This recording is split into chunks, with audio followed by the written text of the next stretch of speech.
I haven't seen you for a long time. A lot of stuff happened. Yeah, A lot of things happened. yeah, sure. I would start. Do you mind if we just start at the beginning briefly? Just how, for people who don't know you, how did you?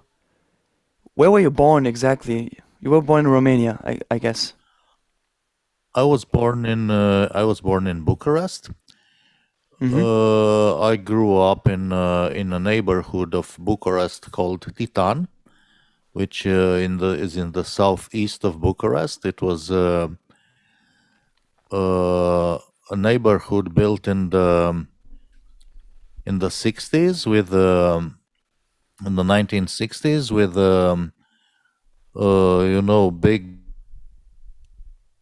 big buildings, big. It was also very. It was actually a strange period during that communist era when architects had a little bit of freedom to do what they wanted from the point of view of urbanism. They could make a lot of distance between the buildings, a lot of green, a lot of free space between the Mm-hmm. buildings. So it was this created a very relaxed atmosphere. So it was not like It was not the typical it was not the typical blocks. sleeping sleeping quarters that they made in the 80s, for example. Mm. Right after the 77th earthquake, they began building the blocks together, like one near the other. Mm. So we were lucky to have this nice neighborhood when I grew up. Which do you think that also played a part in you starting to do creative stuff and playing music? Yeah, sure. I'm sure about that. Sure. Yeah. Because the things you see and And yes, there was a few years ago, like 5 or 6 years ago, there was a guy from my neighborhood that actually made a documentary about all the musicians from Titan, and there are a lot of them. hmm I couldn't believe some of them I knew, but there were a lot of people starting to play music around that area, in that area and around interesting, it. yeah. So Just you're frozen. yes, it Ah, definitely has that neighborhood. and Okay, now ca you hear me at least. I can hear you. Yeah, I can hear you. You were just. I thought it was frozen. Um, but can you name one musician who also grew up in that neighborhood, or do you know? Did you meet them when you were a kid? Yeah, sure. My personal hero was Artano from the rock band Timpuri Noi, Mm-hmm. and who went on to become very famous uh, in the 90s. But I was a fan since 84 or 85. I was a fan right Before, from the start of that band. before the And success, yes, before what? before the success of the band, before the you were. Yeah, sure. We were. They were guys from our neighborhood. They were, like 5 year older than us, but we knew them. We said hello to them on the street. it was that kind of the relationship. We Mm. were their local support The group, local so support group, to yeah. say.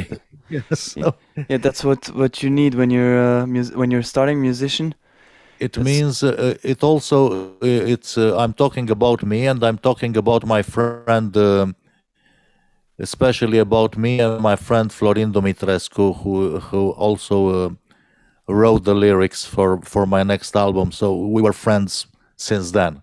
I mean, like almost 40 years ago. well. And but when did you start to play the saxophone? When did you decided to, or did you play? Didn't you play the violin before that? No, I No, didn't. still sorry. I no. I had my first instrument was a recorder, actually. Mm-hmm. Because my friends from high school, some of my friends from high school had a band, and they were very popular. They were very well viewed, especially by the girls. So I envied them very much, and I didn't play an instrument. So I figured out that to get popular, I should start playing an instrument. So Yeah, I wanted a flute. At first, I wanted a flute because I was listening to Jethro Tull at that time, yeah. and I went to the music store, and the flute was too expensive, so I bought myself a recorder. So my first instrument was a recorder. I still have it, actually. Yes. Yeah, for real. You have still have So that the original one. yeah, yeah, sure.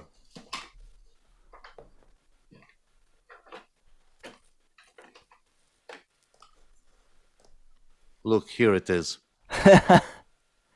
Unbelievable, man.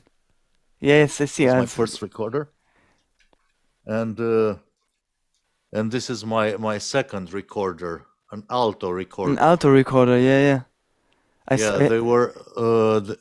This one is East German. Is It's made in Eastern Germany. They were all made in Eastern Germany, actually. Look.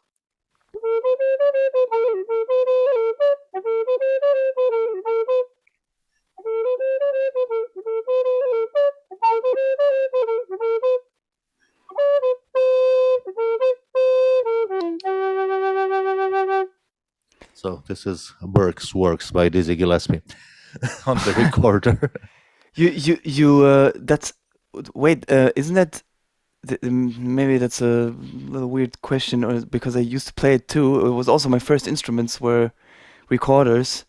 But can you play all the notes? Or yeah, it's 12. Can you play 12? Do you have the whole scale on a recorder? I cannot play the. It's on modern recorder on good recorders that are not made in Eastern Germany. You can play all the notes. On this recorder, on this particular recorders, you cannot play low C sharp and low D sharp.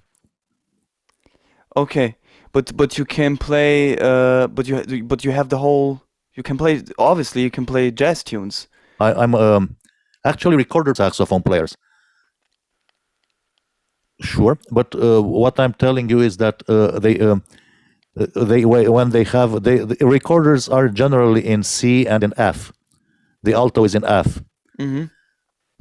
Just like saxophones are in B flat and in E flat, Yeah. So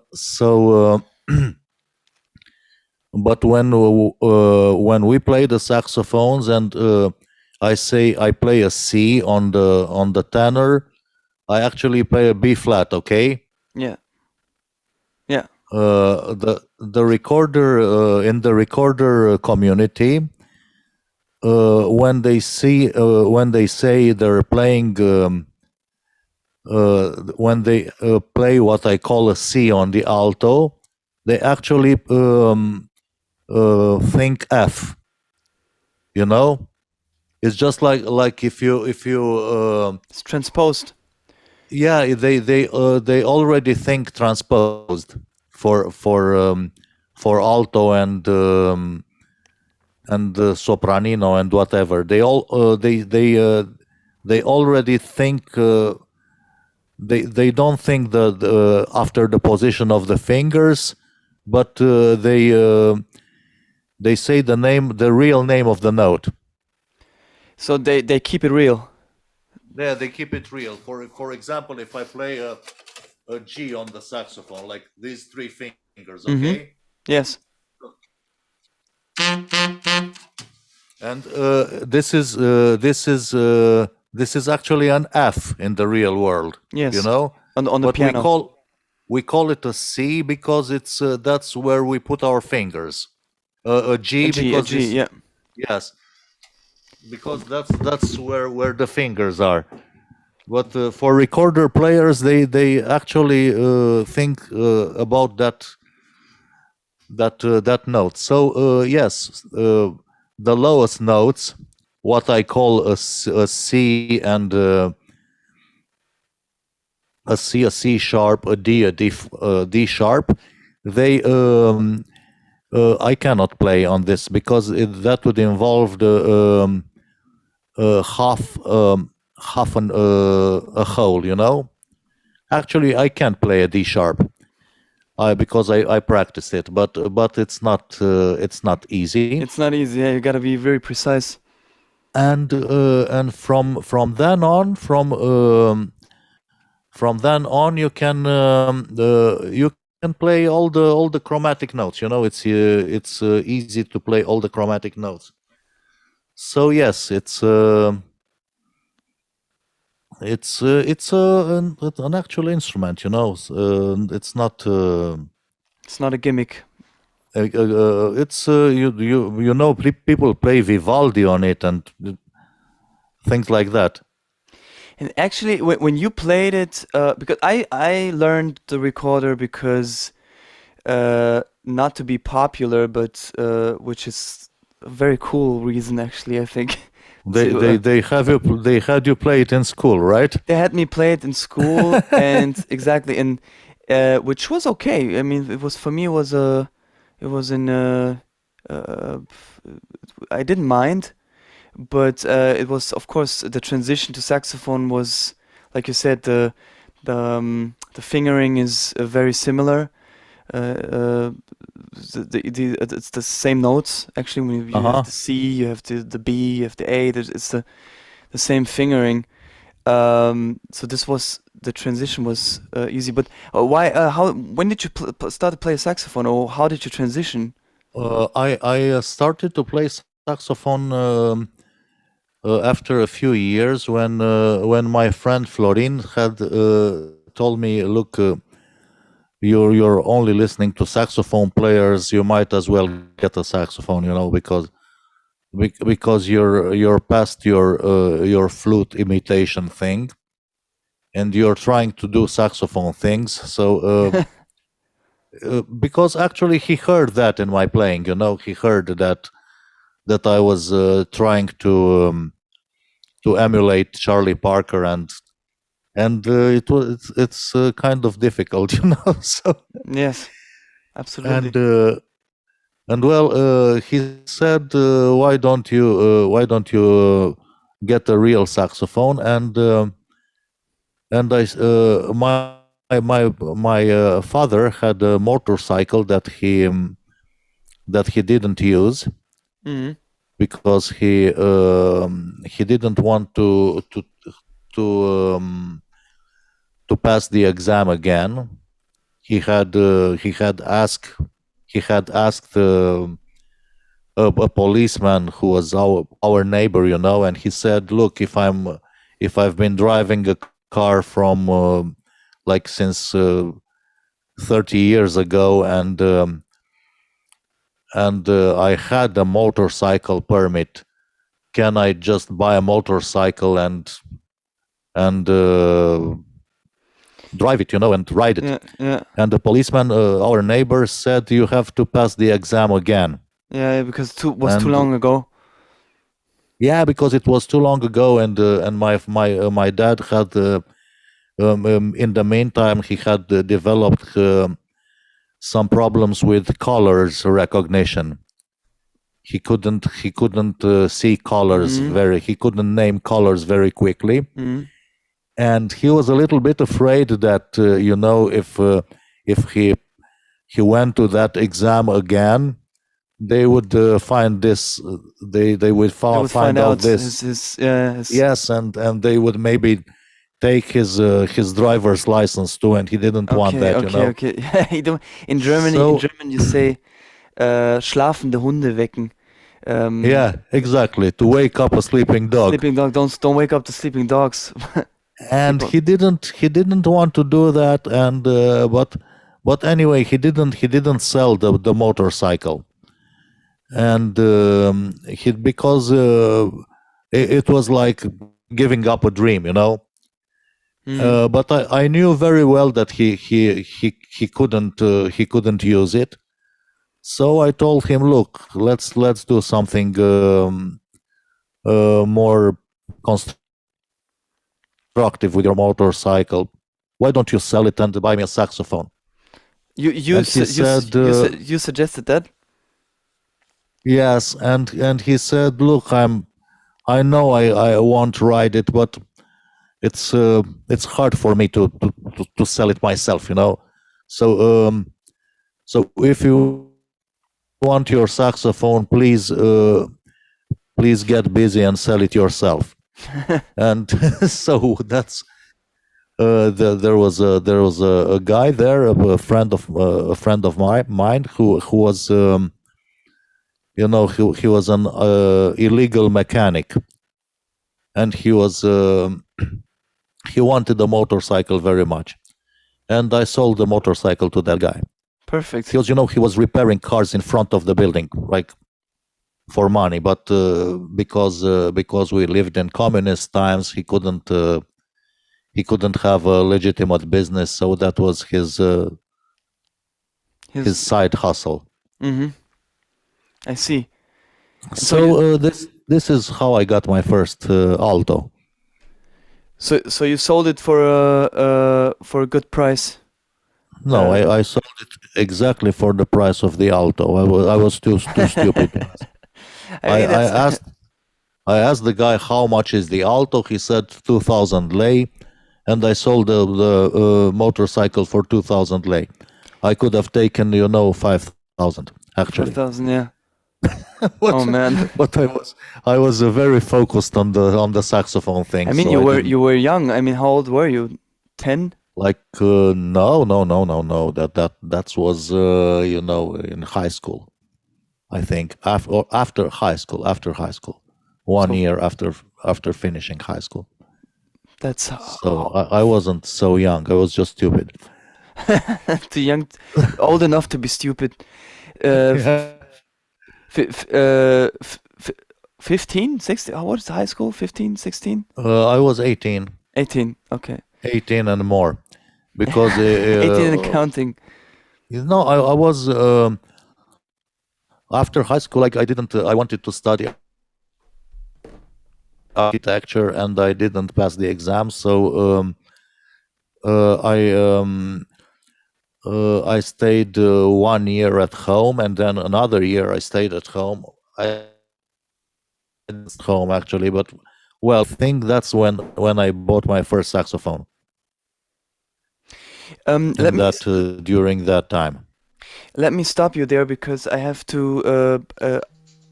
I'm afraid that not I'm afraid, but I'm afraid that my internet stability is a little bit. It's not stable. My Wi-Fi. So I don't understand. my Wi-Fi is not. Okay, yeah, sure. So I have to. Uh, can you wait 3 minutes just so I can? But I have to talk to my brother so Yo, sure. Go we on. have stable connections. Thanks, man. Yeah, sure.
check mobile hotspot.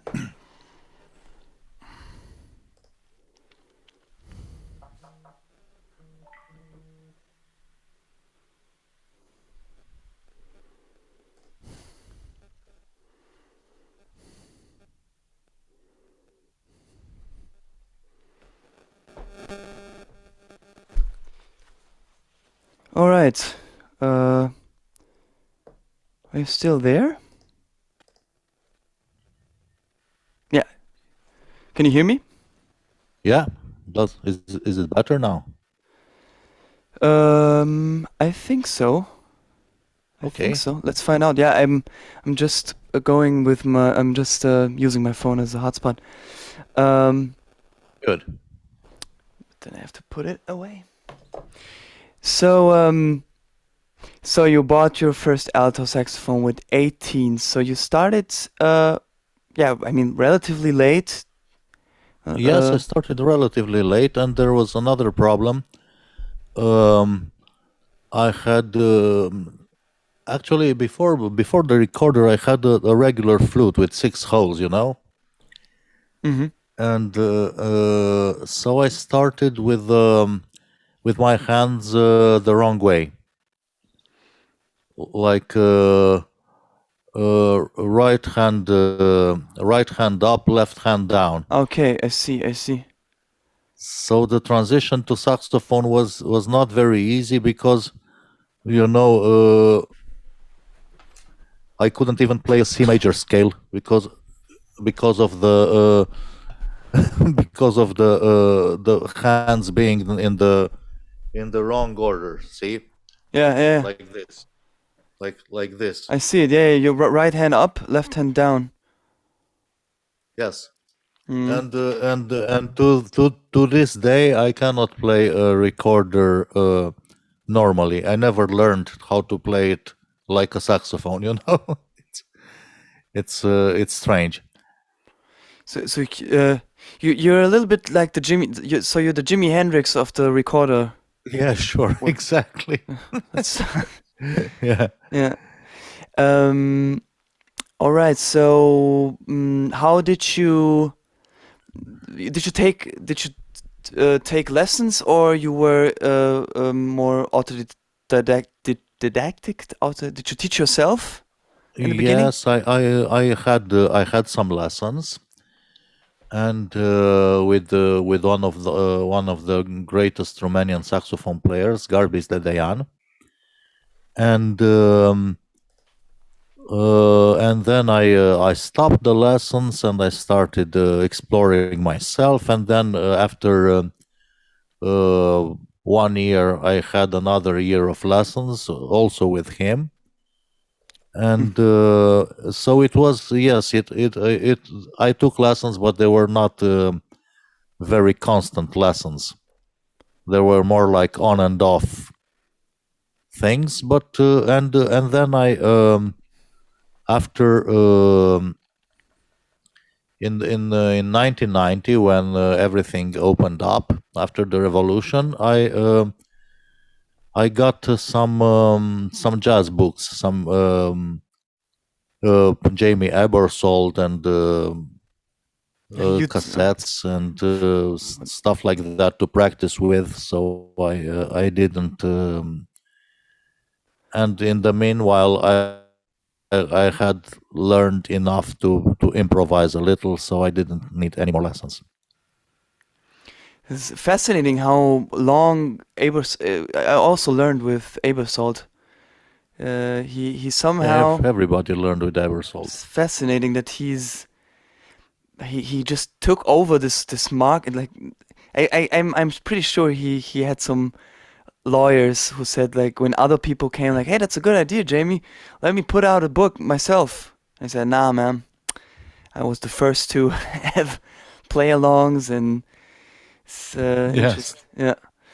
Um, The rhythm sections were very nice. You have Ron mm, Carter on them. You have people like that.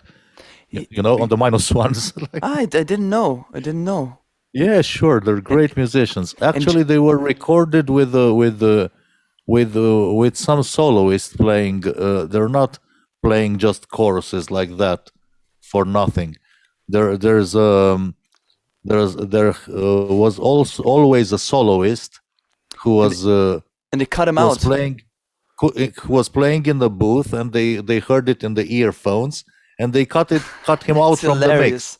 That's So hilarious. that's why they sound so natural and like they're playing actual music, because there used to be a guy on in that Yeah, recording that actually improvised. I see. Yeah. So, And that's so interesting. That's almost autistic. It's almost like, no, yeah, bro, I need sure. somebody playing a solo. I can't. Otherwise, I'm like a robot. And Jamie and Aebersold played the piano. Is that true? Uh, Did he play the? I think he played the saxophone actually. Oh, okay, okay. Because I remember one of my saxophone teachers criticized that man, the piano player, he plays always so boring on these things. And I always thought like, I don't care. I'm just happy there's a band because where I live, I Yeah, will sure. not find anybody at my age, who can accompany me playing jazz music. You know what I'm saying? And um, Yeah, it was very hard to find somebody. Um, all right. So you said, when did you start to decide to like, okay, I want to live this. I wanna live my music. You know what I'm saying? I wanna just make a living with this and. I think I decided. I think I decided this consciously when I was about 20. But I think the decision had been taken in somewhere in the back of my head before that. Mm, But after failing to get to the university twice, and after 1 year and a half of going into the army, um, it was it was very clear that actually the only thing that interested me was to play music. the university, you mean what you wanted to study music or? I wanted to study architecture because I was too I couldn't compete in to get to the University of Music because I had no theoretical background. I couldn't read, Mm, and I would have been up against some people who started their instruments like when they were 5, you know.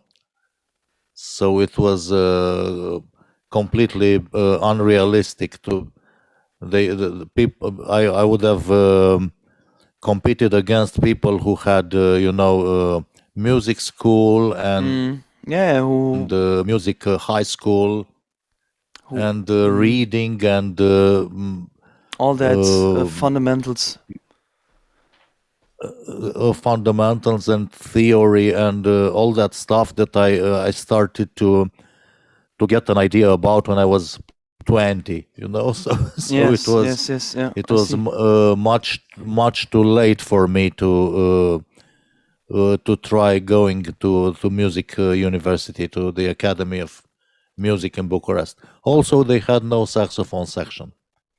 Okay, this is why I wanted to ask, like, They if o- so there was no saxophone section, and how I mean, that's another big topic, and I'm just realizing right now that uh, that's too, there's like, to wrap up your whole life. I mean, that's too.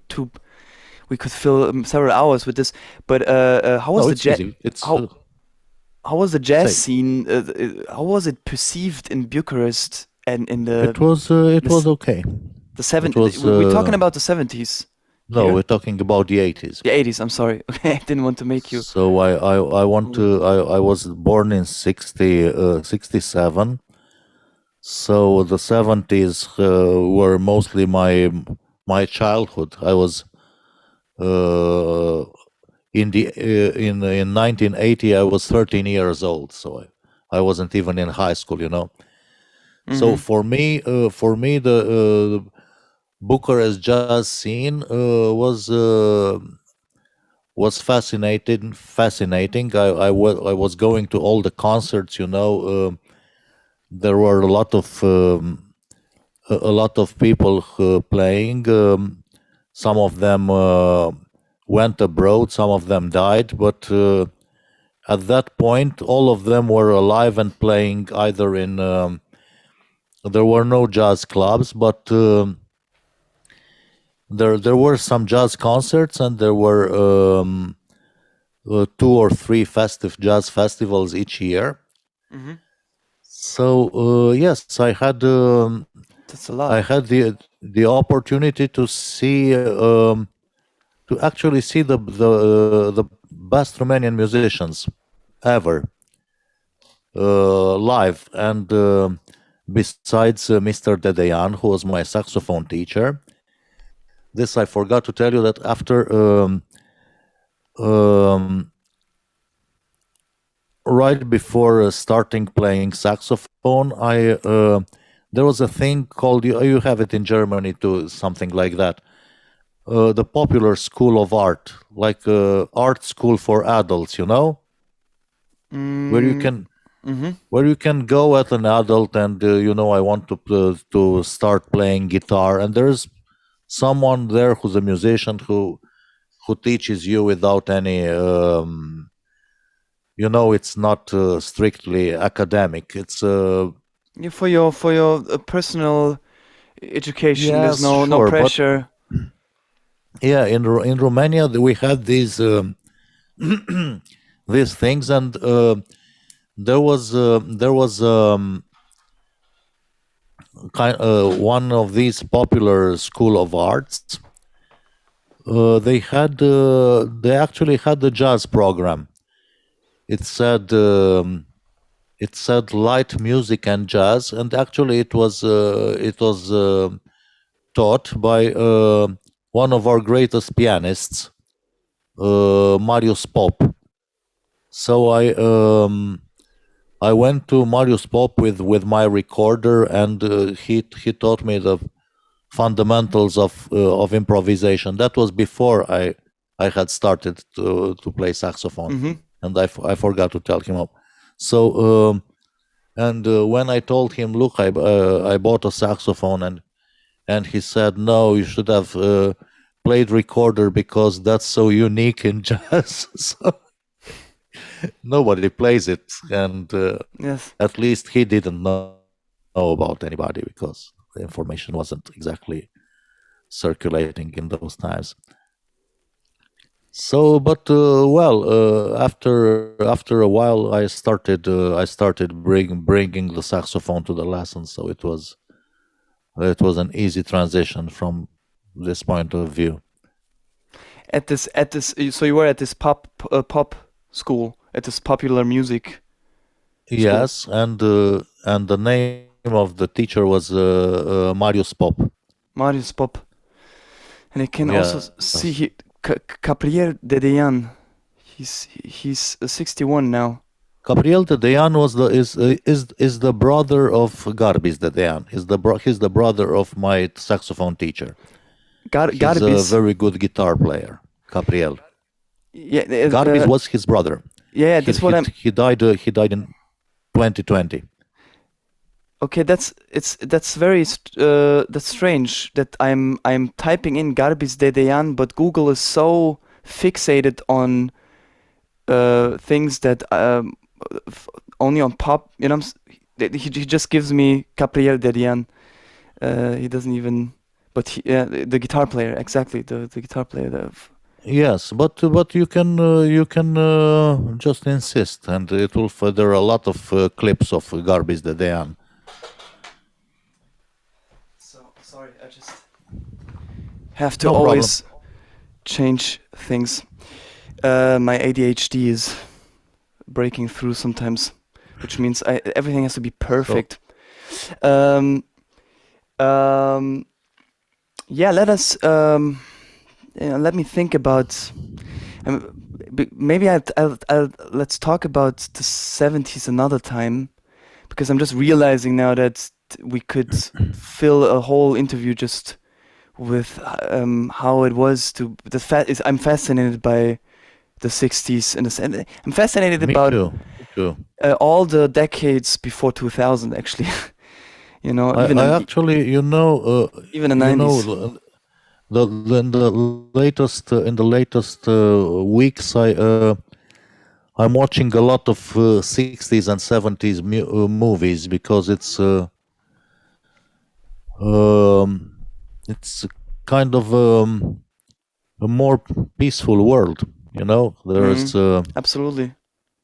it takes my mind away from what's happening. Right before talking to you, I saw a movie of a tank going over a car in Ukraine. Like Yes. going over a car with a guy in it. For real? Where did Whoa, Jesus Christ. Where did Yeah, you yeah, yeah, yeah. where did you did they post Somebody filmed it from a balcony and put it on Facebook. on Facebook? Okay, I was just wondering that. So so just some people who were filming the Russian tanks from their balcony, and one of the Russian tanks makes a sharp turn left, and at first you don't know what, because there's the block, so you cannot see the car coming, and then you see it climbing on a car that was coming. So the It's car was crazy. moving. So Mm. and so I'm so very, I'm so very afraid and shattered about what's happening there now. So Yeah. this is when I have a little free time, I tend to watch things from like 30-40 years ago. Yes. I'm becoming like my grandmother, like trying to run away from reality. Escapism. A little Yeah, escapism. yeah, that's it. Yeah, and it's not far away from it's your neighbors. I mean, it's Ukraine is Romania's neighbors. Yes, it's our neighbors. Yeah, it's It's crazy. Yeah. they're our neighbors for like 600 kilometers of common border. And there's also Moldova, which is actually Romanians, and they have this combination of pro-European Union president and parliament, but they're not a NATO country, so they might. I don't even want to say this, but they might be next, because that asshole Putin will not probably stop at Ukraine. So You that's think it. I don't? I, it's just my. I mean, I couldn't imagine in my lifetime that there's a war so near. You know what I'm saying? Like it's. Yeah, Jacob, my mother is very stressed right now because it's for her it's the second. So Yeah. she also remembers very well the Second World War. So and when the Russians came, there was they still they were in refuge in my grandfather's village, because they usually lived in a city, but they were they had fled to my grandfather's village in the hills, and in that village they still had the village drummer. Do you know this idea of village drummer who tells the news, who beats Ah, a drum and shouts the news? he beats it. Okay, okay, okay. Is and I just heard about it. That's fascinating. He's And before the Russians came, because they also came there was the village drummer. he came either on a horse or with a cart, or I don't know, and he went and he stopped every 100 meters, and he shouted, "The Russians are coming! Take the girls and the cows on the hill," Mm-hmm. because they were killing the cows to eat them, and they were raping the girls. So this is what was known about them, you know. Yeah, yeah, So mhm. every they he shouted because that was the official Narrative. that was the official advice from the authorities Yeah, to yeah, that's what they. to Yeah, that's what they also did in Germany. I mean, they when the war was over. This is what the Russians and maybe also the U.S. Americans. I'm not sure. I mean, it's also a very completely chaotic state of. Germany was a little bit maybe a different story because it was large parts were destroyed, so there was. And yeah, but that's what I heard also about the Russians in Germany. They went there and they raped and shit and stuff. But I mean, of course, just to be clear, I think there's a lot of parts of the world where people came to soldiers uh, invaded to and to stop a war, and then the war was over, and these soldiers just did. You're in a chaotic environment, so yeah, then you do some shit that without it being reported to your own government. You know what I'm saying? You just yeah, sure. it's awful. It's very awful. And oh Jesus Christ, this is what I thought. Yeah, I don't know. I wanted to ask you about how the pandemic was, but I think this is I don't know if that's too. Oh, the pandemic was bad enough. We didn't need a war to, Yeah, I know. so Yeah, this is what I'm just now realizing. That's a lot of shit. I mean, you know what's interesting about the 60s and 70s actually is that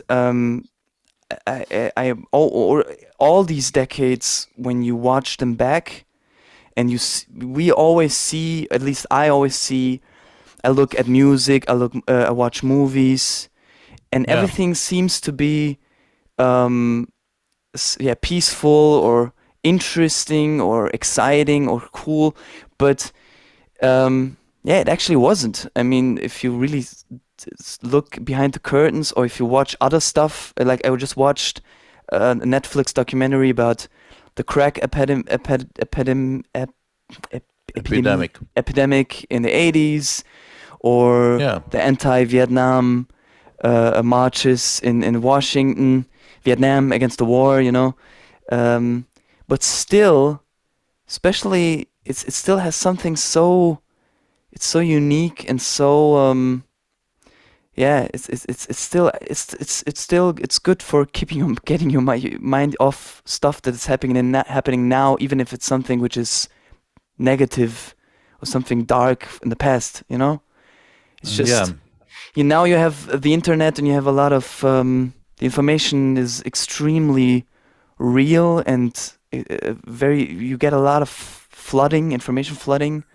And back then it was simpler Very, times. very vivid. You can see videos. You don't read the paper. You see what's happening, which is on Crazy. one hand it's well, on the other hand it's quite crazy How do because it's you all this onslaught of information. Yeah, say yeah, it. yeah, and people just everybody's a news reporter. Everybody has a phone, and they just it's very real. That's why it's just also why people love. On the other hand, when you try to make some as a musician or as an entertainer or a comedian or whatever, people love when you just get to take the phone and just film yourself, even if the quality isn't as good as in a professional production. Uh-huh, yeah, Yeah, sure. for people it's more real often because they say, it's his own phone, and it's a paradox somehow. As if you go into a studio and you have 1,000 cameras and it's perfectly produced, and there's Yes, also for example, in these last years, I I filmed all my concerts with the phone and put them on YouTube, so that people who couldn't come could also see them. Yeah. And a little bit later, but because the first to see them are my Patreon subscribers, to whom I thank even now. And yeah, after a month or two, they're most of them are public on the YouTube thing. So So it's where can can they find your if you if you put this on your YouTube, I put you a link to my channel. all right, I'll send you a link to my channel. perfect. So yeah, at some point so that I finish a bit with my like so-called career. At some point, I with a rock band which was very famous for a few years, and you mean this band here? no, that's my second rock band. That's my second rock band. I'm talking about Sarmalele Reci, which was my first rock band in the 90s, like since 93 to 99. I see. And where I wrote like half of the music. It was for me. It was a kind of an experiment about uh, being able to write pop tunes. I wanted to see if I could do that, and the band that was actually of an idea of my friend Florin Dumitrescu, who wanted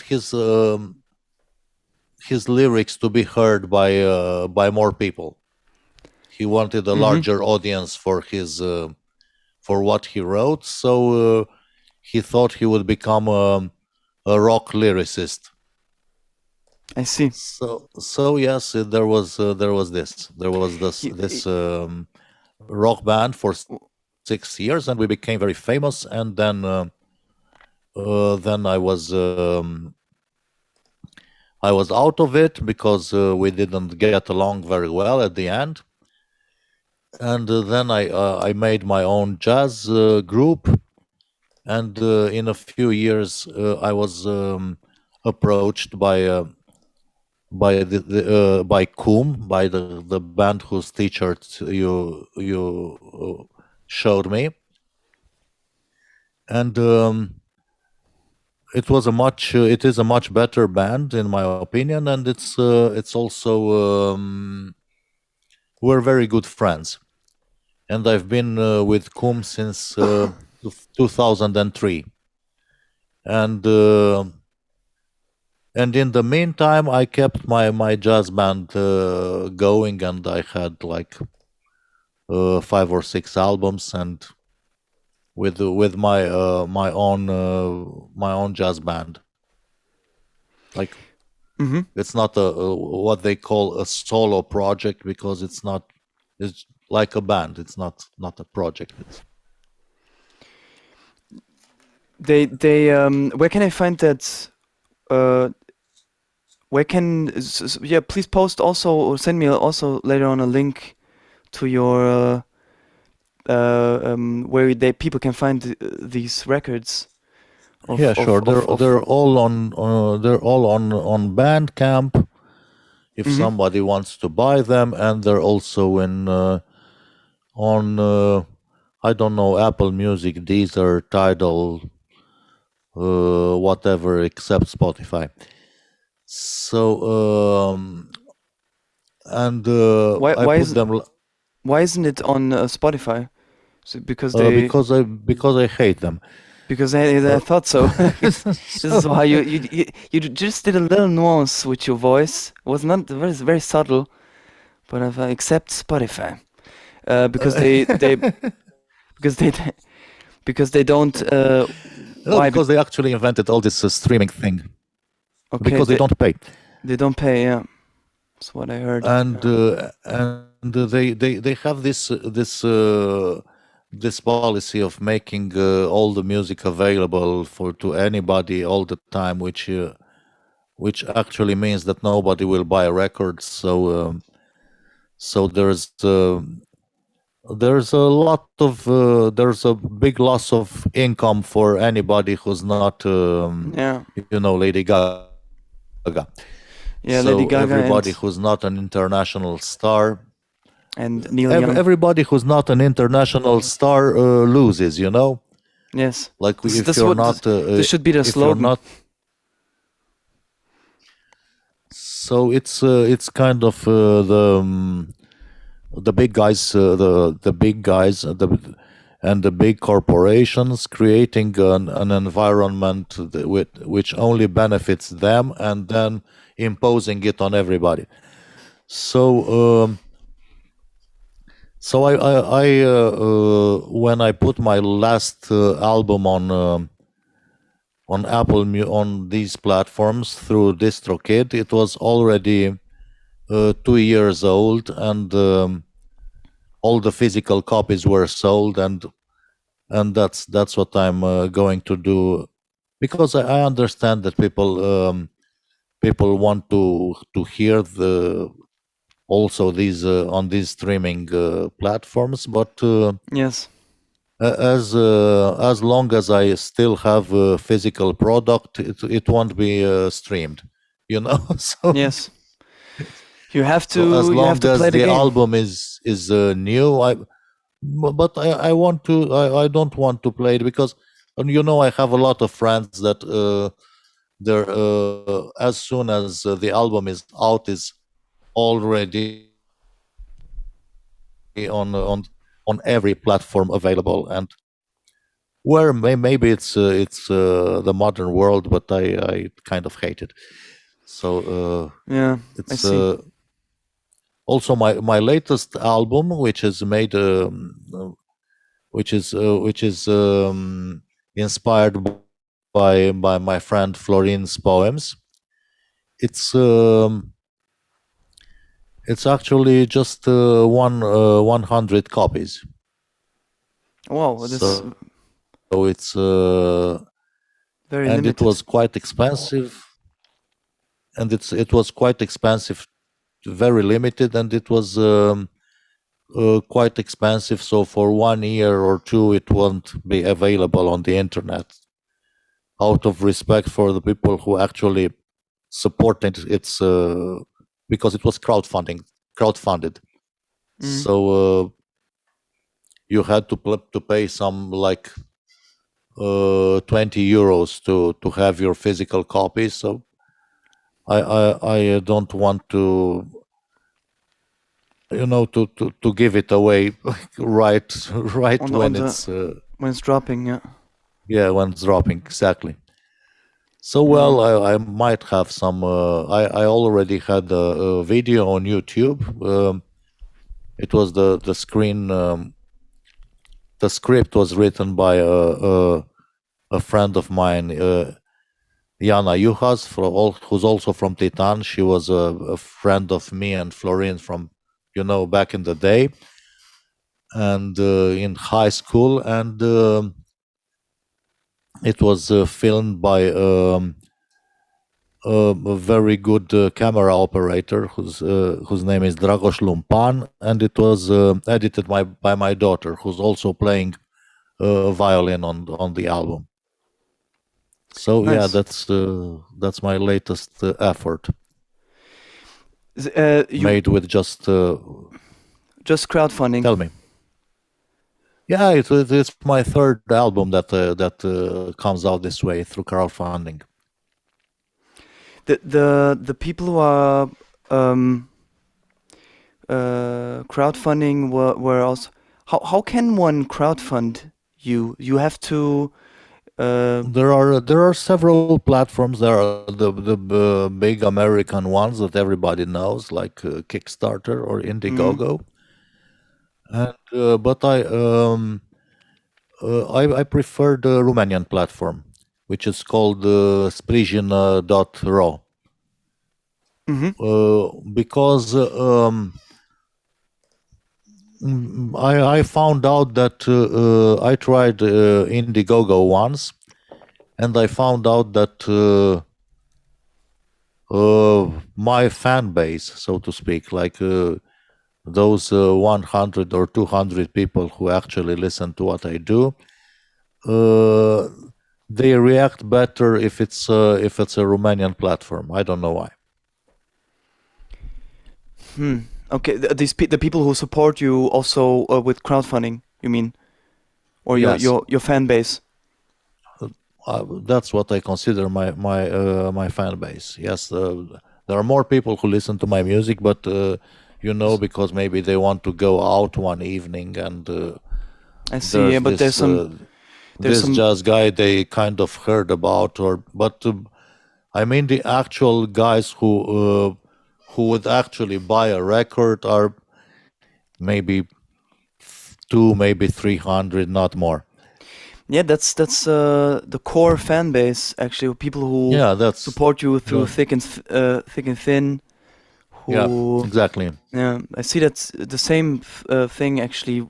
Also in my experience, that there are like people who come and go, and then Hmm. there's like this, I don't know, 40 to 50 people who I actually the difference, I don't know them personally. I'm just streaming like, Well, I, yeah, sure, I understand. and I know some of them, but of course not all of them. But it's the people who understood that we're not having. Oh well, we're having fun too, but it's not about fun. This is what we do as like this is our work. So yeah, yeah, this is what people have to realize actually, especially in times of everything on demand, streaming and stuff, and downloading music, is people forget very quickly that this is work, like this is your job. It's how you make a living, and especially in Germany, this is what I experience in Germany all the time. Is people very people very quickly ask you, okay, cool. So you're a musician, cool. What else do you do? yeah, Or sure. or they immediately ask you, okay, cool, and can you make a living with this? They did it pre-pandemic. They already did Yeah, it, sure, sure, sure. But now during the last 2 years, now I understand. People say, actually, I find it a positive thing that, or a positive attribute. I can hear you. You can't hear me? Hello, hello, one, two. You Can hear you? me? Yeah, I hear you now. Okay. Um. So I find Yeah, it actually. it's that connection thing again. Yeah. Yes. It's. But now it's better. Can you hear me? Hello. Try it again. One, two. Check. Yes. One, two. Okay. Yeah, good. One, two, one, two, one, two. So Hmm. yeah, I find it actually positive, that a positive thing that that people ask me, hey, the pandemic must be, the last 2 years must have been hard for you as an artist and as a musician, and so people also are have empathy, and Yeah, they sure.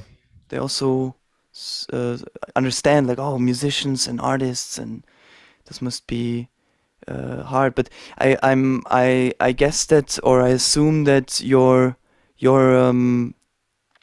that your fan base also supported you during the last 2 years, or how did you experience Yes, it? I had some. I made some solo concerts during that time where the lockdown periods and beginning of 2020, and even at the end of it, I made some.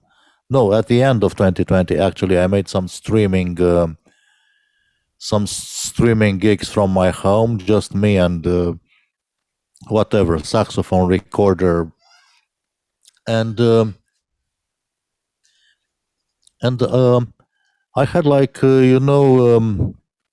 30 to 40 paying paying people. I did them the second one. I did it through the first one. I think it was a donation based thing, and the second one it was through a Canadian platform that actually let you sell tickets to your own concerts. It's called, I forgot. Oh, Side Door. Side door. Yes. Cool name. So I the second one and the third one I made them both through Side Door, and they were very legally they were very sound. Like I had tickets. I paid tax for them and whatever, through my label and blah blah blah stuff like that. So it was very Very official. very official, yes. Mm-hmm. And well, I made like 100 euro for each of them. For each of. Okay. Well, yeah. It sounds like it's not much, but No, I it mean, was important for me at the time. but it was important. Yeah. I mean, it's actually. And then my daughter convinced me to make a Patreon page, and so I have some supporters on Patreon, which also help me, pay the not really the bills, but part of the bills. Mm-hmm. And whenever I could, I played in real life, like whenever I could play outside, even in the summer of 2 summers ago, and last summer I played outside, but it's been like I don't know, 15 concerts in 2 years. No, so it was like very little. Very little. Yeah. Usually, my wife was happy when I was home one weekend, because before the pandemic, I usually had gigs on Thursday and Friday and Saturday. Maybe Constantly. not every week, but at least 2 concerts a week, either by my band or Kum, or playing with singers and whatever. So I had always had gigs, and then all this disappeared like immediately. Yeah. So you are also on the road. Were you? Were you Yes, also? I was a Ah. lot on the road, especially in Romania.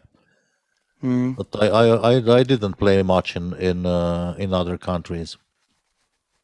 I I mean, had to in 2005, 2006. I made two tours with Kum in Italy, because we had an Italian producer at that time, and also we made some tours of Germany with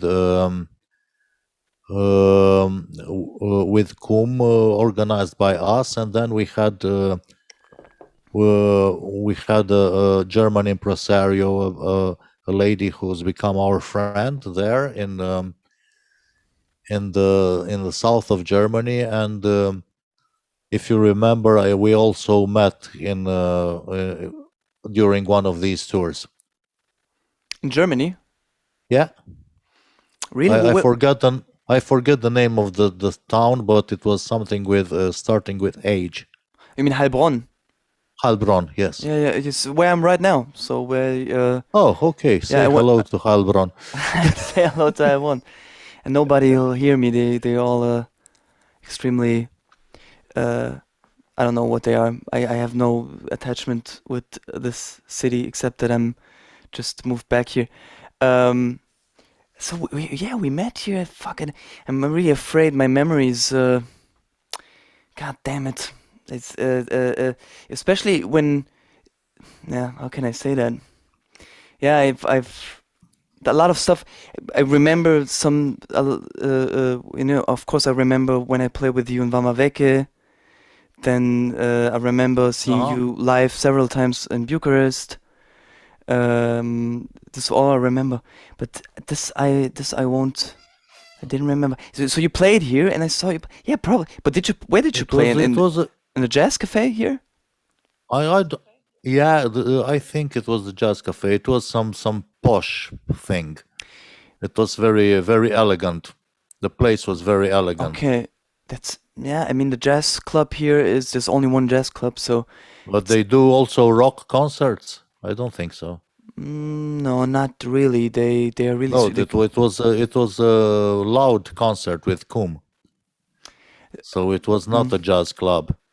yeah, but it's probably as long as there's a horn instrument or a reed instrument, as long as there are horns, it could give you the possibility to play at the jazz club. You know what I'm saying? We I Ah, also okay, I good. also I also played there one time, but I with a hip hop band. But it was Uh-huh. but we played there because we are all from this town. We're all from Heilbronn. Okay, I see. So and these the owners know me or they know my parents and they just Uh-huh. and Good. we also play like jazz, hip hop. It's not only um yeah.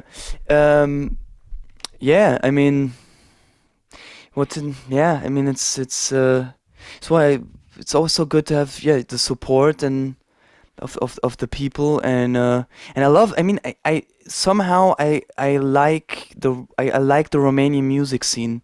I mean I'm not attached to it anymore as much. I was never like very involved in it, of course, Uh-huh. but when I used to be visit my father more often and then when I before these last 2 years, um I liked it. It was a lot more, especially in Bucharest, but also connected to Vamaveke and Yeah, there are a lot of people your age who are very good, especially in the jazz thing yeah, here in Bucharest.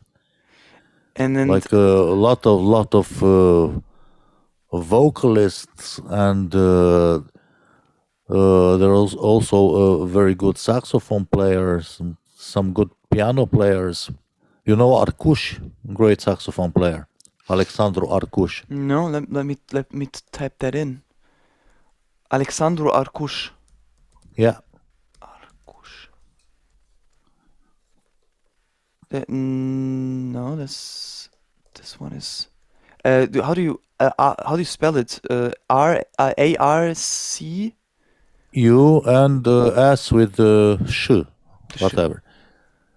Alexander Arkush. There you go. He's with the beard and without the hair. Yeah, Gem sure. Arkush Quartet. Life in Green Hours. I see. Yeah, check him out. And there's also you know or pianists like Adi Stoenescu, Albert Toiti. There are a lot of Ana Cristina Leonte, of course, Marta Popovic, Anna Dubik. There are a lot of people your age, or some even younger than you that are playing very well. And there used to be a nice scene before this thing hit. A And nice team. at what? A nice team. I didn't understand. Yeah, Yeah, some of them are grouped, were grouped. Now, I'm also always talking in the past because I don't know what will happen. But like 3 years ago, most of these people were grouped around a club called the Jazz Book, hmm which is in if it's in Cotroceni, if you know the city, Yes. and the Darius Rus, the owner there, is very passionate about jazz, and he helped a lot of people. He also helped uh, my former saxophone teacher Garbis Dedean in the last part of his life, you know. Mm. And he's really a good guy and very much into jazz music. And of course, there are the people I play with, like Sorin Romanescu. If you met him, or Tavis Curtu, like people younger than me, but older than you, so to speak, like in the middle, you know, like in their 40s, for example. Mm-hmm. And there's a lot of great people. Dan Mitrofan, super guitarist. He's on two of my records. He played on two of my records, and we played a lot together. And Sorin Romanescu and uh, Tavi he's playing on most of my records. Tavi Scurtu, and so yes, that's a whole world that we have Maintain. to maintain and to take back when this is over. So, so you still I always say I'm always saying during. I'm always referring to the pandemic as the last 2 years because I can't. Every time I hear the word pandemic, it's just. I can't. The word is for me. It's just. I can't hear it anymore. Especially when. Yeah, yeah, sure. To me too. Me too. Um, I Not only because of the negative connotations which I've see in them, but also because I consume a lot of American media, you know, like music, comedy, movies, uh-huh. podcasts. Always consume them. Always like, yeah, in the pandemic and during the pandemic. I don't know. It's just but fuck it.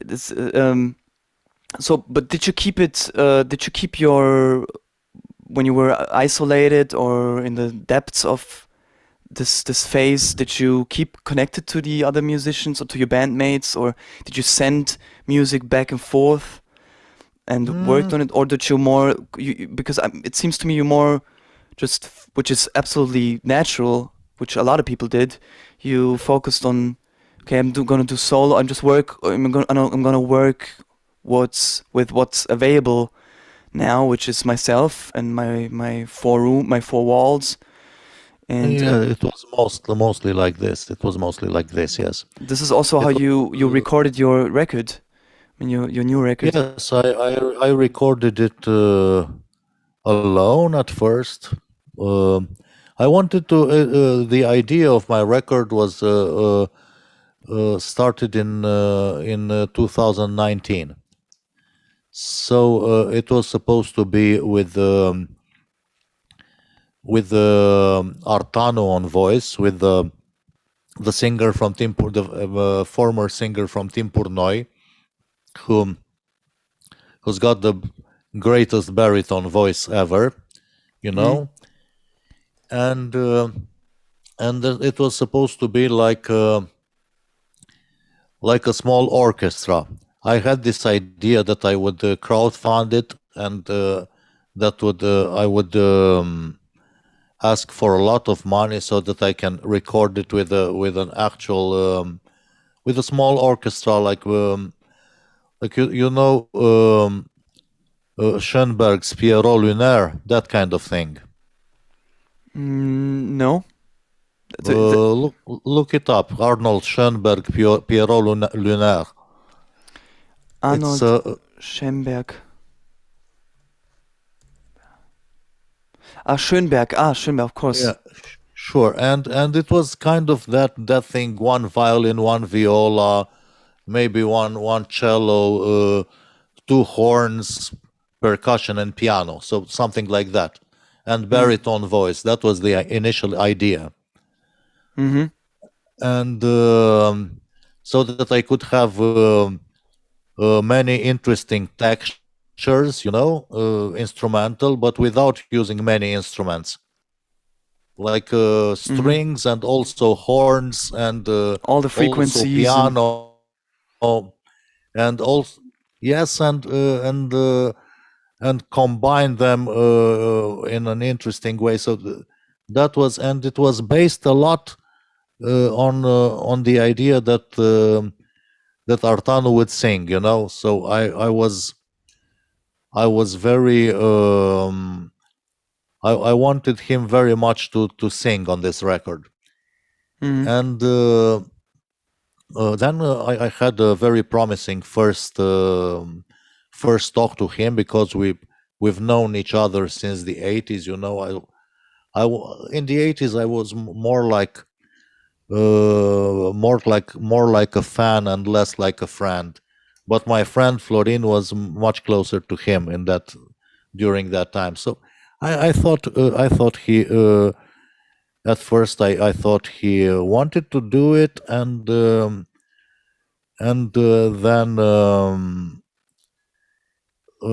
then he I began to realize that he actually doesn't really want to get involved in this, and meanwhile the COVID thing has started, So two so so two things that and in the meantime I was going on. I was you know continuing to write more music, and I had and I started to record my own voice, because that's what I was working with. That was the main melodic line. yes. And after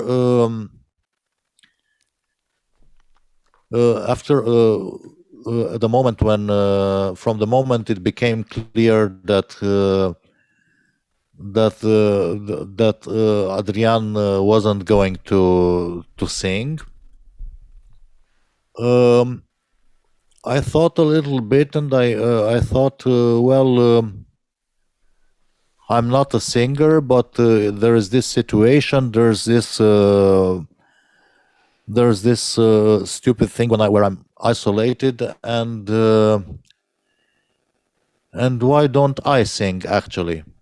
Because I know the tunes, because it's my compositions. I should be able to sing them. Yes, of course. So from the initial project, and I played some electric piano myself. Some of it I've written in MIDI, where it's some of it I've improvised, some of it I've written it as MIDI. And from the initial project, I still had the idea that the need for violence, and my daughter had been studying violin for 5 years, and she can play some stuff already. Because it's a difficult instrument, but she's been working very hard, and she's talented, and she can play some.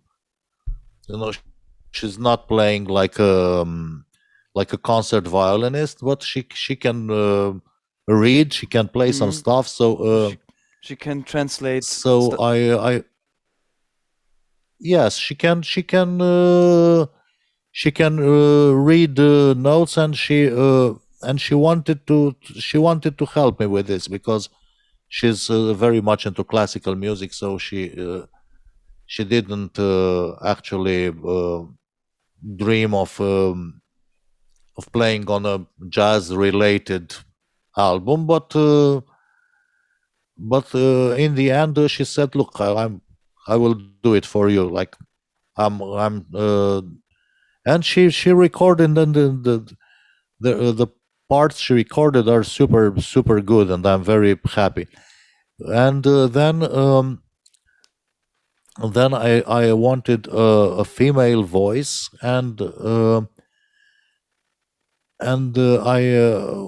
I I called Diana Miron, who I knew her, but not very well, and I was a little bit. I didn't know if she would say yes, and so on. And she wanted to sing, and she basically transfigurated the album. The tunes I've done with her are actually the best tunes on the album because she's a fantastic vocalist. So that's it. And she also had ideas way beyond what I had written. So Mm, she also contributed creatively, not just like yeah. an interpreter of the music, but also she Yeah. contributed creatively to the I album. see. So that's it. So it's just us three and nobody else. Could be a very long name for a band. Us three and nobody Yeah, else. yeah, sure. Are you ready for us three Like and nobody else? It's too long, like man. that there was that band called Everything But the Girl. Everything but the girl. Let me There, check. I gotta check this out. yeah, it exists. Everything. So yeah, that's it. There you go. It's already us. It's actually a band from the It's from the 90s. Band from the Yeah, 90s. Let's sure. see. Yeah, it's actually it's a guy and a girl. Funny. Nice. Um, looks a little bit like could be the woman could be. I just bought a CD from a secondhand shop. Uh huh. I didn't go. I bought Gossip, the band Gossip from Britain. They had I've heard this of them. Yes. they had this hit in 2013. They had this the album is called Music for Men, and Hmm. I think one of the band members is on the cover. She looks like maybe she's a lesbian. I'm not sure. She has like or she's non-binary. I don't know. She has this short hair. It's I think the drummer. I don't know. The singer is this little goth, a little larger woman, and they have this And ba what was ba their hit? ba da da ba da da da da. And fuck, I can't recreate it right now. But if you hear it, they still play the song, and it always responds with the guitar. Bam bam bam, baka tika baka baka bam bam bam, baka tim. Wa da da da da da da da da. Gang. So the singing melody is more major-esque, and the response from Uh the huh. guitar is more minor and rougher and stuff. When you hear the piece, I forgot about whose song that was, and when I bought the album on CD to just like for a buck, I just realized, Hmm. yeah, they had this song, and it just reminded me right now. But anyhow, so yeah, you asked me to, so you took poems from you. Okay, before one second, I'm sorry. Before we dive in or talk about your latest project, let me go to the bathroom, please. Go. Uh, and I'll be back in 3 minutes. Hmm. So, man, Hey, thank you for waiting. I'm just no problem. realizing I could stop the recording. I could pause the recording, but I mean, I will cut it in post. Um, Okay. so bef- before we dive into the album, I just want a quick thing that what did the Romanian government do? Maybe that's too long. Did the did the Romanian government do anything for artists? Yes, Do they wanted to do something, but it didn't come out as expected. So they had this initiative or of having like a support thing for the people who work. Oh, it's so complicated that I even don't know how to explain it. So artists here, musicians especially, they have this to get money officially for a concert. They have Be part of a be part to of give a up. thing. No. They Sorry. don't have to be part of anything. They have they sign a contract where they give away their copyrights for that evening. You know. Mm-hmm. So when a club or a concert hall hires you, um, you actually give them The rights to your the music. the rights to your music for that particular evening, from that hour to that hour, so that they can and that's what they actually pay. And it's a typical form of contract. Mm-hmm. It's called a copyright contract in Romania. I see. And but there are more ways to be paid. Actually, some people, some companies, some entities, so to speak, they um, they want to have an invoice, and an individual, uh, like a person like me, cannot provide an invoice. Some entities don't want a copyright contract. They said, "Look, we have to make a contract for artistic service, Mm-hmm. which is something different, where you're paid to like play. It doesn't matter whose music you play. It doesn't matter what who wrote it or whatever. You have to you perform some music, and we pay you for that performance." And Mm-hmm. and a lot of people, especially in the cover band business, and also people who play in restaurants and whatever, they made themselves this kind of little companies, where and they say we provide artistic services, so they can be paid legally, pay their taxes, whatever. Mm-hmm. And and at the beginning of the COVID thing, and a lot of people are actually not paying any taxes, and they're just playing for you know uh, so to speak, illegally. But well, it's so accepted, and it's so widely spread that That's it's what nobody cares, or nobody cares actually. But they don't get but the, punished. but these people also had no means of support Mm. when the lockdown came, and so the state had this law of compensating the musicians, but only the musicians who weren't hired someplace else, people who are like teachers and they also play music, or Yeah, it's the same in and Germany, actually. Yeah, they. and to compensate them, to get this compensation, you had to have you have not to you had to be a freelancer, so no other job, Yeah, and you had to have a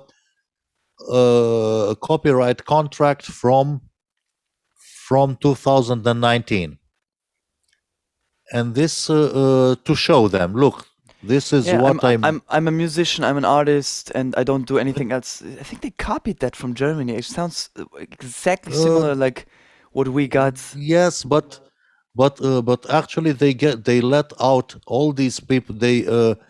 they let out of all the people who had these little family companies who are musicians just like me, but they have for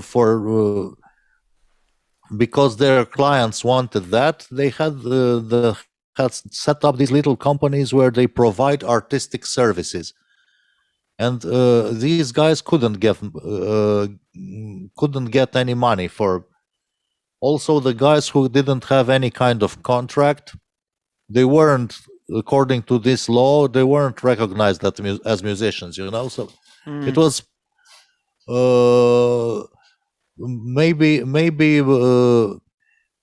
maybe 20 or 30% of the actual musicians got any money from the state. Uh, Okay. and uh, and also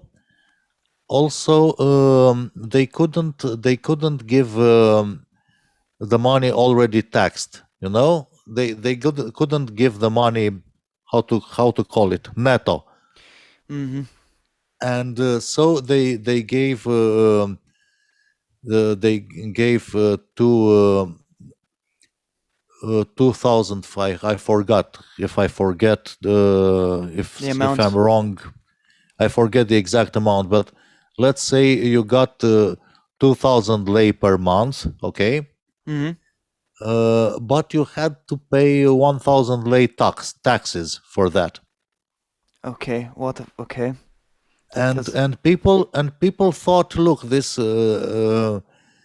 this stupid. thing will take 3 months or 4 months, and then in the autumn we'll go back to normal.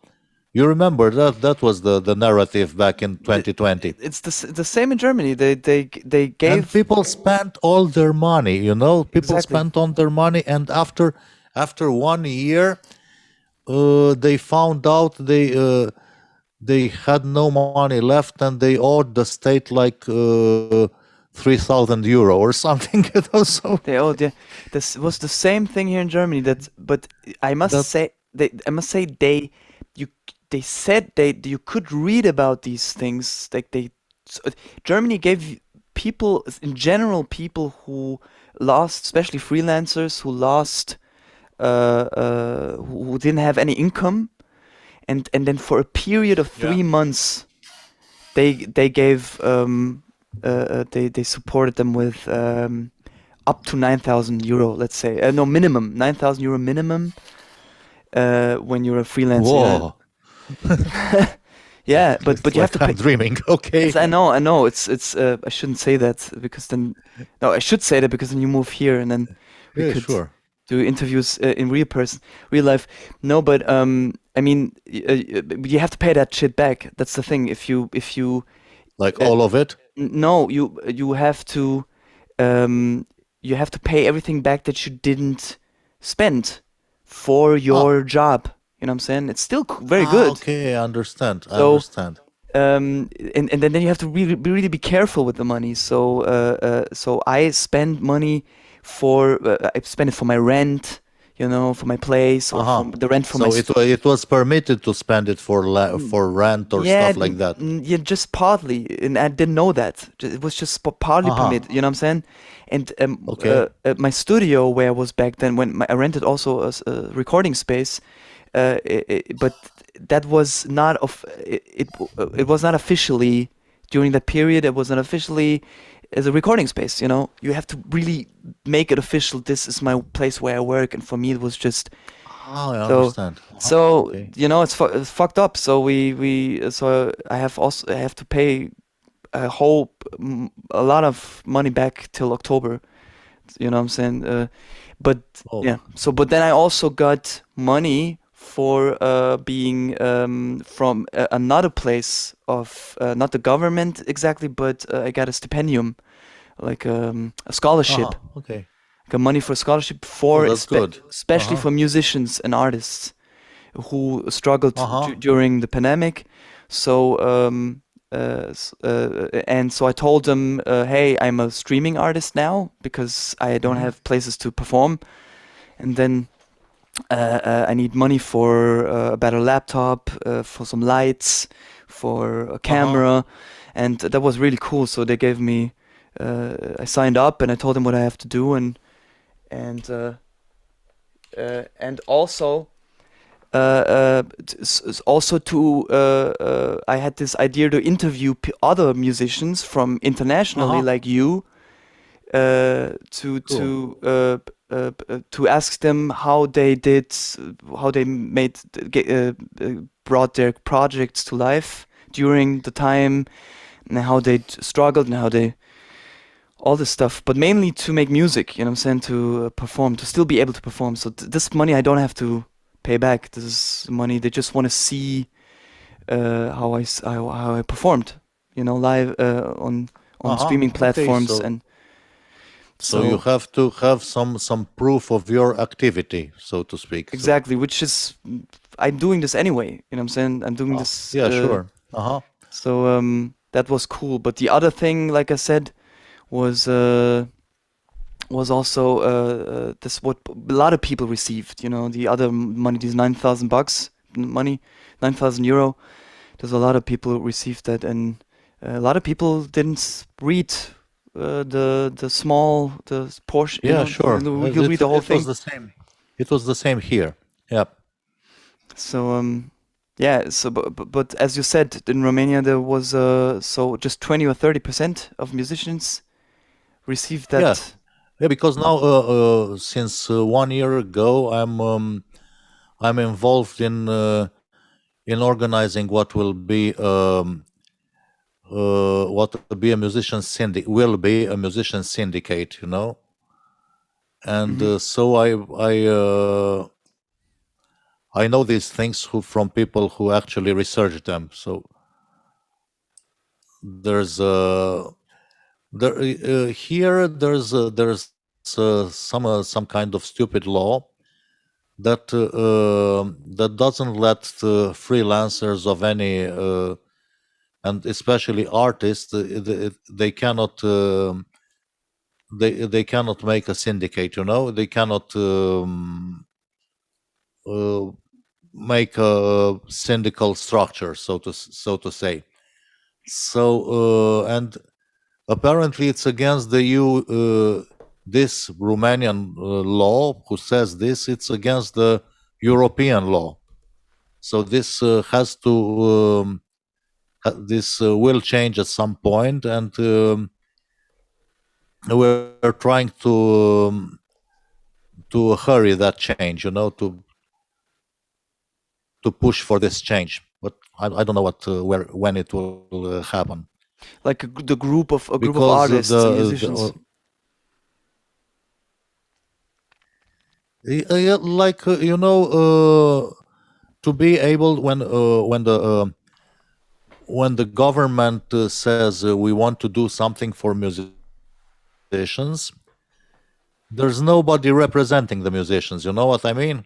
Yeah, yeah. There's no Because the Gewerkschaft. Yeah. government the government doesn't have the time or the goodwill to take into account every particular situation, Mm. and they usually say, okay, so who's your boss, you know, who's your representative, like like they have you know um, syndicate of the doctors of or a syndicate of Yeah, and there's no the syndicate for. teachers. And so when the teachers want something like better work conditions or better pay or whatever, uh, there's somebody who can Who can represent them? neg- Who can fight for them? negotiate in their name with the government. Yeah. And for us as musicians in Romania, I actually 3 years ago I didn't care about that. I didn't need any to be any part of any group. And but now with this COVID thing, we realized it's not a good idea to be everybody for himself, you know, Yeah, absolutely. You need some. because because if everybody's looking only for himself, then then some people will fall through the cracks, you know. Absolutely, Maybe yeah. maybe I have some private money. Maybe I do something else. Maybe you have a teaching job, whatever. But there are a lot of people who cannot actually survive, you know, and you lose them as musicians if they Yes. want to, if they go to work to be a cashier at Lidl. They're not a musician anymore because they work 8 hours a day Yeah, I have at no Lidl. yeah, absolutely. It takes away Last the year I wanted a flute, and I knew that I couldn't afford a flute. You know, I knew that I want a flute, but the flute is a, a good flute is much too expensive for me. And then bass player friend of mine said, "Look, I found the flute for you at the pawn shop." He says, "I don't know about flutes, but this looks pretty new, and I looked it up on the internet, and it was a good flute, you know." Mm-hmm. And I went to that pawn shop, and there was this flute that I bought very cheap, much cheaper than the actual price. And there was a cheap clarinet there. There are a lot of keyboards and guitars, so people are actually selling their instruments to So live, you know. that's So it's not. that yeah, that shows you what's going on. S- Yeah, sure. That's oh man. I had no idea, so I didn't. I was very poor these years, but I wasn't that poor that I never thought of Selling your instruments, yeah. selling one of the saxophones, or That's you yeah. know. It's like that's like a fucking like a dramedy, like a drama and comedy. It's like, oh Yeah, man, like where are all these musicians going? They have no money, they're poor, and but I need a new flute. Then you go to the pawn shop. Man, it's my lucky day. Everybody's selling the instruments, and it's that's sad. yeah, That yeah, is sad, and exactly. this is why Yeah, like 3 years ago, I 3 years ago I found this brand of flute. It's not a expensive flute. It's a Bucher student model, but I found this because I thought maybe I could, you know, maybe I could afford it. And 3 years ago, this class of flute, so to speak, was like 3 times what I could actually pay. And last year I bought it for like, I don't know, 100 euro. You know? mm, wow. What? Yes. You mean like 100 euro at the pawn shop or in the Yeah, at the online? pawn shop. At the pawn, Jesus Christ, yeah. They don't 100. have that pawn shop doesn't have an online presence. So Yeah, I had to it's which so is I had good. to so I had to go there and actually try it with which I want to, because It's it good. could have been anything, you know. So Absolutely, absolutely. Yeah, I'm I actually went there with a bottle of alcohol and like soaked it in alcohol because you know the you don't know what the COVID. fuck is happening. Oh, yeah, okay. Oh man, that's somehow hilarious. Oh Jesus Yeah, Christ. sure. Do it or just stick a COVID test like a like CT like a fast COVID test, quick COVID test, and just Uh-huh. stick the um Into the flute. stick into the fluid and like, oh fuck, it's got COVID, bro. I think you gotta. We have a case here, but I'm still gonna take it. I mean, I can't say no to 100 buck flu. Man, Yeah, it's, I wish we would have some. It's funny that we talk about this because just 2 days ago I thought about saxophone is not my main. It's not my focus anymore. Yeah, I still play it in my shows. It's still very why? important. It's still important. I mean, Why not? that's a that's another topic, but I can say it What are you quickly. doing now? What are you playing mostly?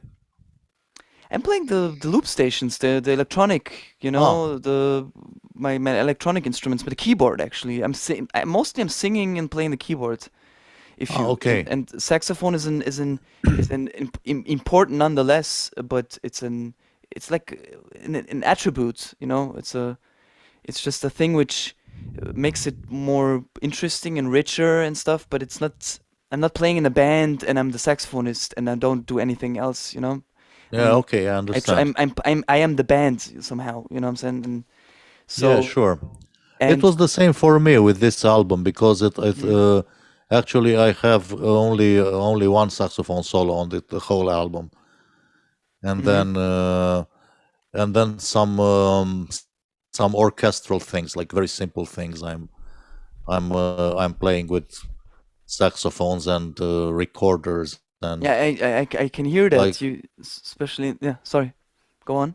so it's a very little saxophone and I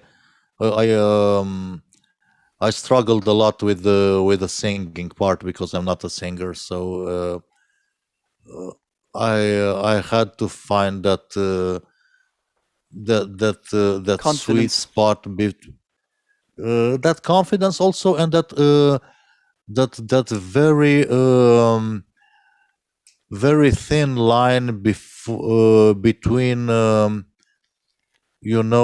trying to be between being natural and Hmm. and emotional and just singing badly.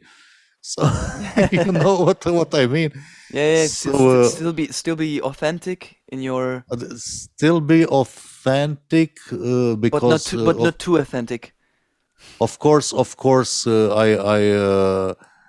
I would never tune my voice or shit like that. You mean like auto It's tune yes, it's against everything I'm. against the law?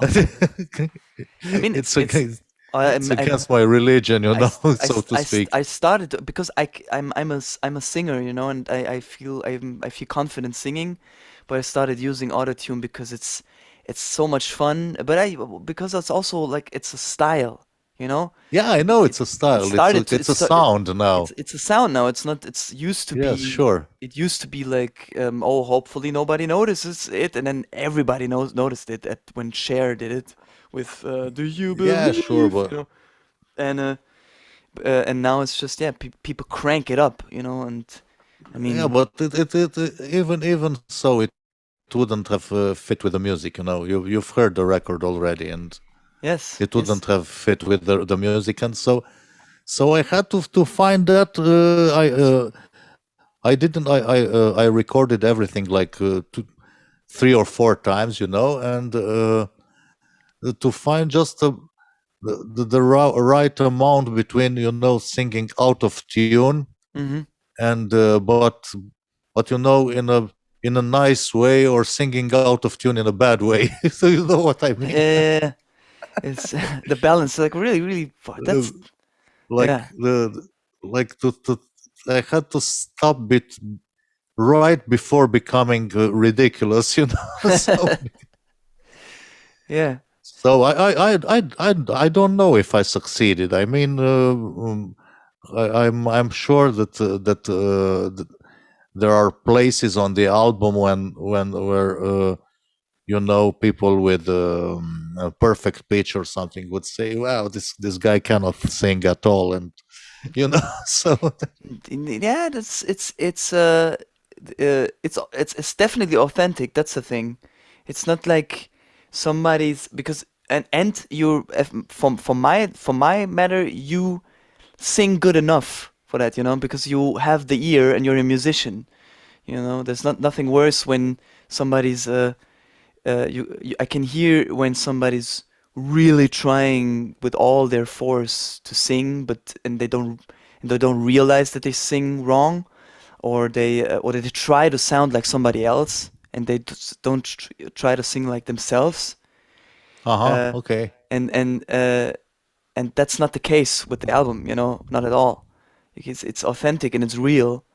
And you're also you pointed out a particular song to me. You said like listen particularly to this song, which I can't play right now, but I'll try to cut that in post. Maybe we can talk about this Oh, later. If you want to, I can't, you know, because there's no possibility to play it live now. I talked to my friend and okay. it's I could do it through the laptop speakers, but that's not. No, it's so That it will sound bad. Yes. do any good to the music. The only guy who tried to do this was actually Snoop Dogg when he was at Joe Rogan. He Okay. tried to play his new album on the laptop, and then Joe Rogan said like, "Dude, just plug it in, and we just figure out that we can hear, the sound directly going through them." Uh-huh. And they just Okay, fixed good. it in 2 or 3 minutes, and then just he played, and he just vibed to his album, and it's a very nice episode from when Snoop was at Joe Rogan. But um, so you pointed out this song Atunci, and which is also it's also a poem that Yeah, all of them are poems all of them actually. of poems. All of them are poems, and they're somehow related to the neighborhood, and they're Hmm. because 3 years ago I had this album which is called Suita Titan, which means the Titan Suite. It's an album about my neighborhood. It's this one. Okay, now This it is can how focus. this is how it looks like now, or how it used to look. It Titan. now the trees are. This is how it looked in '71 actually, Hmm. and Nice cover, man. it's a photo from made by my father. It's All a right. photograph. So almost all of the photographs inside are made by my father and processed by my daughter. So it's also a family affair. This is me at 10 from the balcony of my apartment, on fifth floor, looking into That's the you. That's so distance. cool. Yeah, when I was 10 years old, and I'm just showing you one more. This is this used to be my babysitter. I was secretly in love with Yeah, I see. I can see why. when I was 2 years old. We were at the seaside just once with my parents and her, and actually it's not all the pictures. There are some pictures that I took when I had in school in fifth grade or or sixth grade where I had my first camera. I had my first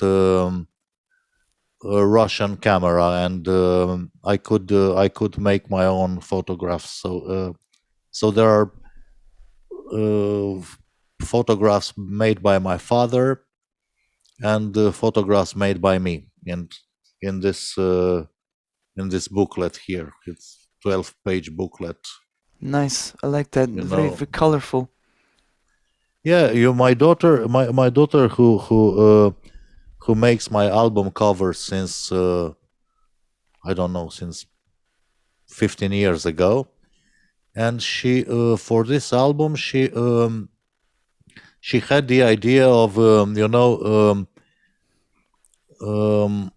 finding the colors of the communist products. The Hmm. like the colors in during Romanian communism were weird. Like, We had no actual red, which is strange for a communist country. But absolutely, but we absolutely but strange. Yeah. if you wanted to get a red ball, for example, because we were kids, if you wanted to get a red ball, you would get the dark pink ball. Yeah. Yeah. I So see. What? Maybe. uh, Hmm. the blue cars were just a certain kind of blue, and that was like the official blue. I The see. yellow was kind of darkish, kind of dark yellow, not orange, just like yellow mixed with gray. Hmm. So my daughter took there's a thing in Photoshop called the color picker, where you can put the mouse on one color from a photograph, and it gives you the exact hex code for that color. You know what I mean? The Mm-hmm. exact because in computers all the colors have a six-figure and letter code. So my Mm-hmm. daughter carefully looked at photos of products from the 70s and the 80s, Okay, and she reproduced it. and she all my album is features all my booklet and the cover and all the artwork features those colors I see. from that era. And she also did she also did a crowdfunding music movie, which is actually longer than this album, and it's called Suita Titan. And it's a kind of artistic documentary about how the album came to be, what are the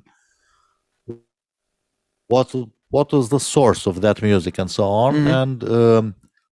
And she actually won a prize in a documentary film in Italy last year with that Oh, film. nice. So Very the cool. film was actually more successful than the album. It got international recognition. Wow. I wonder So she where can you watch the so movie? yeah she it's YouTube. On YouTube. All right. Let me check that out. I'll send you the link.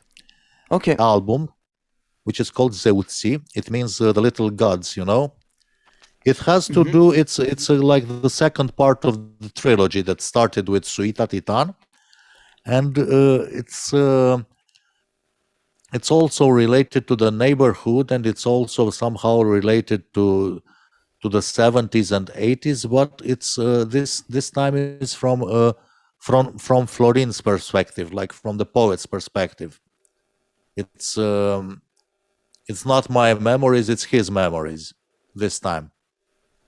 Of your friend's memories, who wrote the poems. Yes, who wrote he had like 5 or 6 years ago he had this book published. His It's actually his second or third poetry book published, and all the poems except only two of the poems on the album aren't from the book. Most of the poems are from this book. Actually, this one was unpublished, and there's one more that is not previously published, but most of them are from his book, Mm-hmm. I see. and they're not made to they weren't written to be music. That was a bit of a challenge for me. You told me beforehand that you got the yeah you saw the poems and you had to write uh lyrics around it. Music around the Music lyrics. around this. Sorry, music around it. I'm sorry. I want to change to Wi-Fi because I have some Okay. sound issues. Okay, 1, 2. Check this. Okay.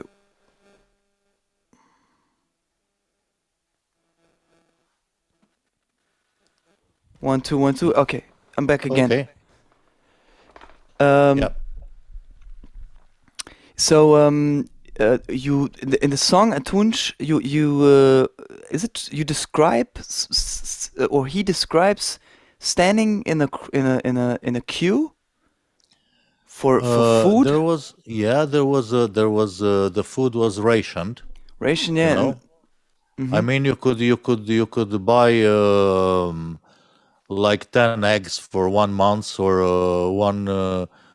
one bag of sugar, one bag of flour, one bag whatever. during the So it communist was era. no during the 80s. During the 80s, when Ceausescu wanted to pay his external debt, the country's external debt in like 5 years. So that's when the problem started. That's when the shortage it started, because he exported most of the food. He anyway, there was this um,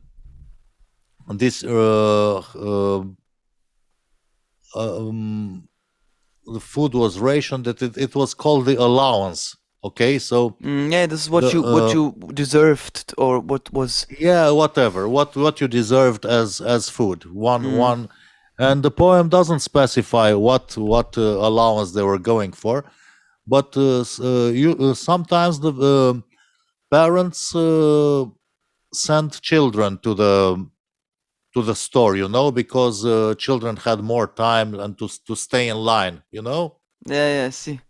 and so the poem is about some kind of puppy love that develops one winter on the way to and from the queue. Ah, puppy So love. like love between children. Ah, that's called. I didn't know that. There's an I don't know if it's English or American. That's the expression, Puppy and puppy when love when children sounds fall in love, yeah. sodomistic a little bit. Yeah. So it's about it's a love poem, but it's in that weird context of queues for food and you Yeah. know And it's also in the weird context of like is that bossa nova? yeah, it's a bossa nova. It's a bossa nova, and then the style you sing it, it has some comedic, definitely some comedic attributes to it, and then yeah, just switch. It wasn't intended. I mean, yeah, I mean, I've read the poem, especially to really to understand it, because my Romanian Uh-huh.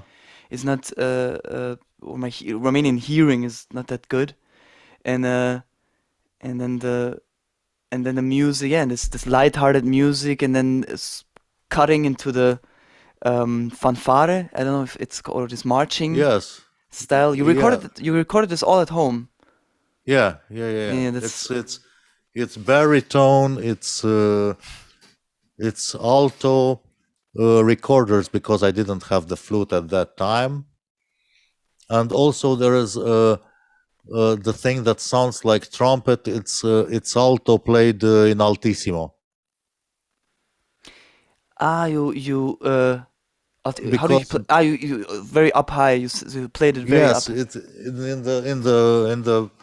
higher in the region. third register because it's to my ear it has a little bit of a trumpet timbre up there.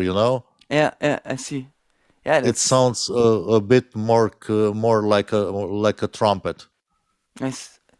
Yeah, you had to be inventive. I mean, you had to work with what was around you and what was there. What did Yes.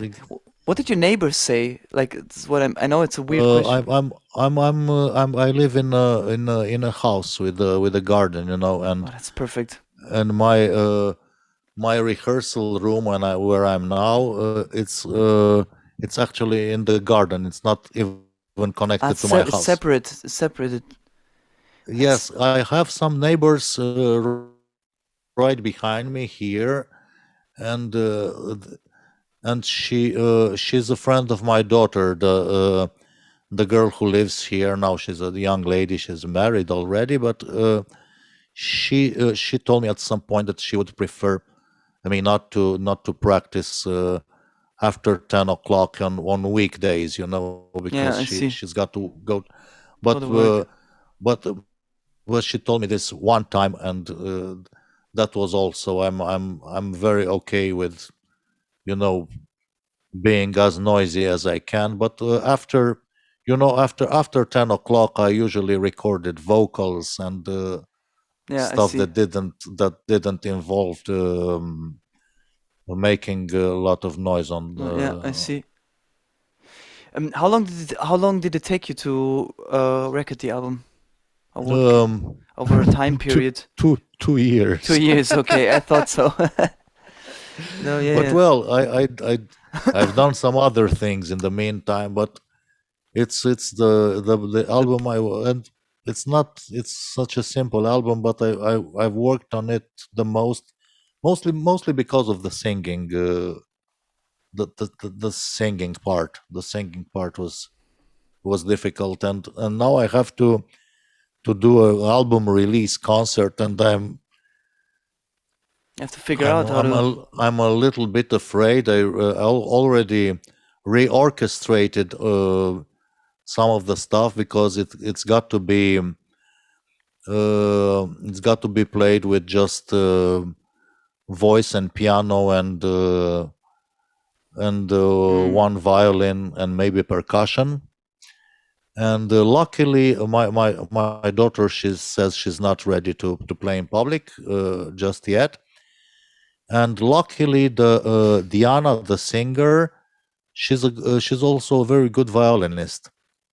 Oh, So some of the stuff I've written, she will be played by her live. no, that's convenient. Yeah, that's perfect. It's convenient. Yeah, she's doing a lot of avant-garde music. She's a very experimental musician, and she's one of the her bands are one of the most interesting things happening in on the Bucharest scene right now. But It's. it's not at all commercial, so it's Mhm.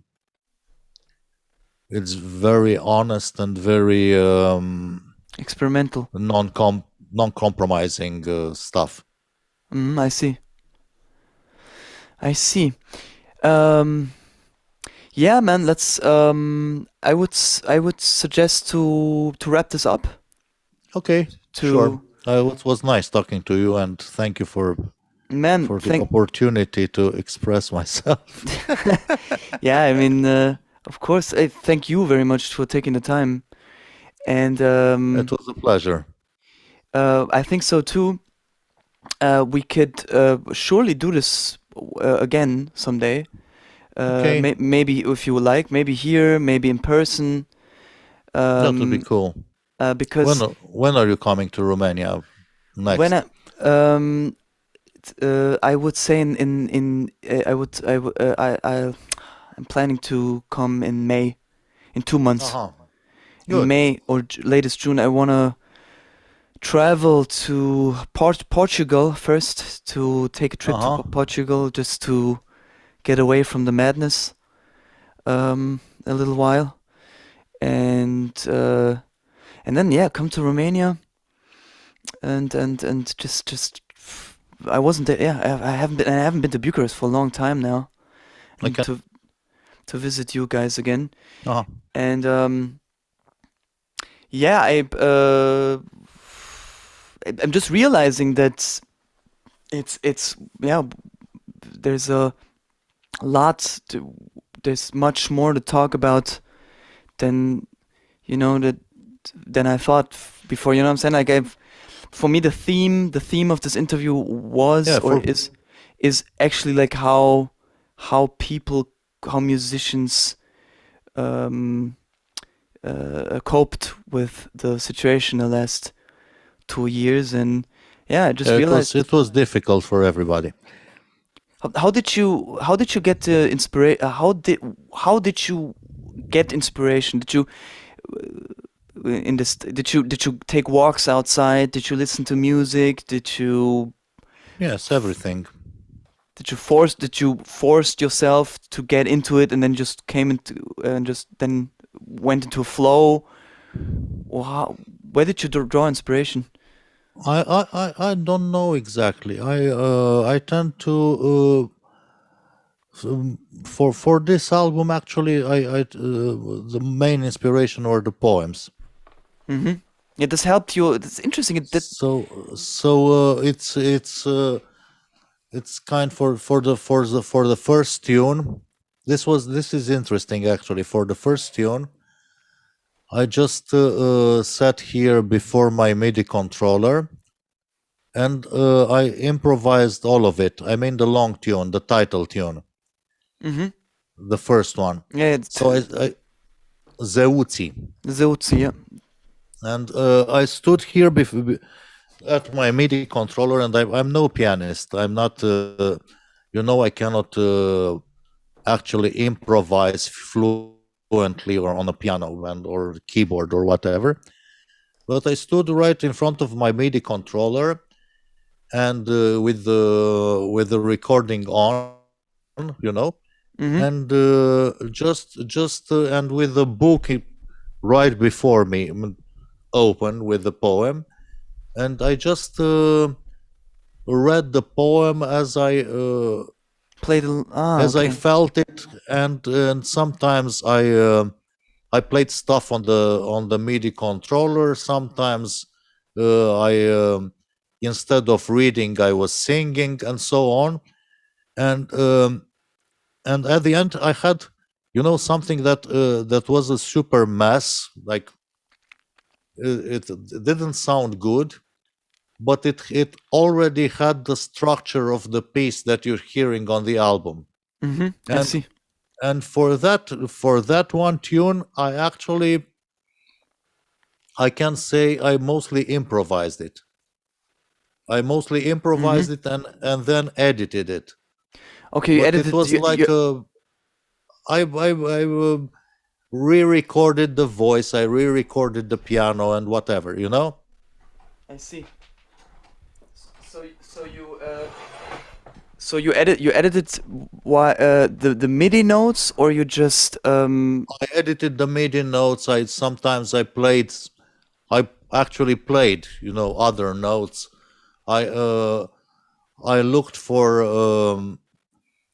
better. Sometimes I liked what I was singing, but I didn't like the harmony, so I just played some other harmony underneath. So mm, I edited in every way possible.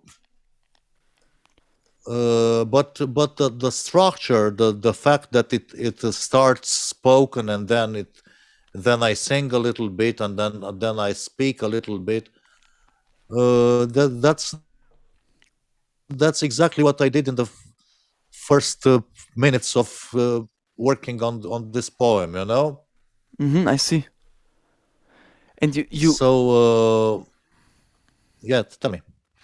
how did you how did you how did you make these sounds in the background? These are these saxophones? At some point they come like oh wow wow wow. Did you did what did you use effects?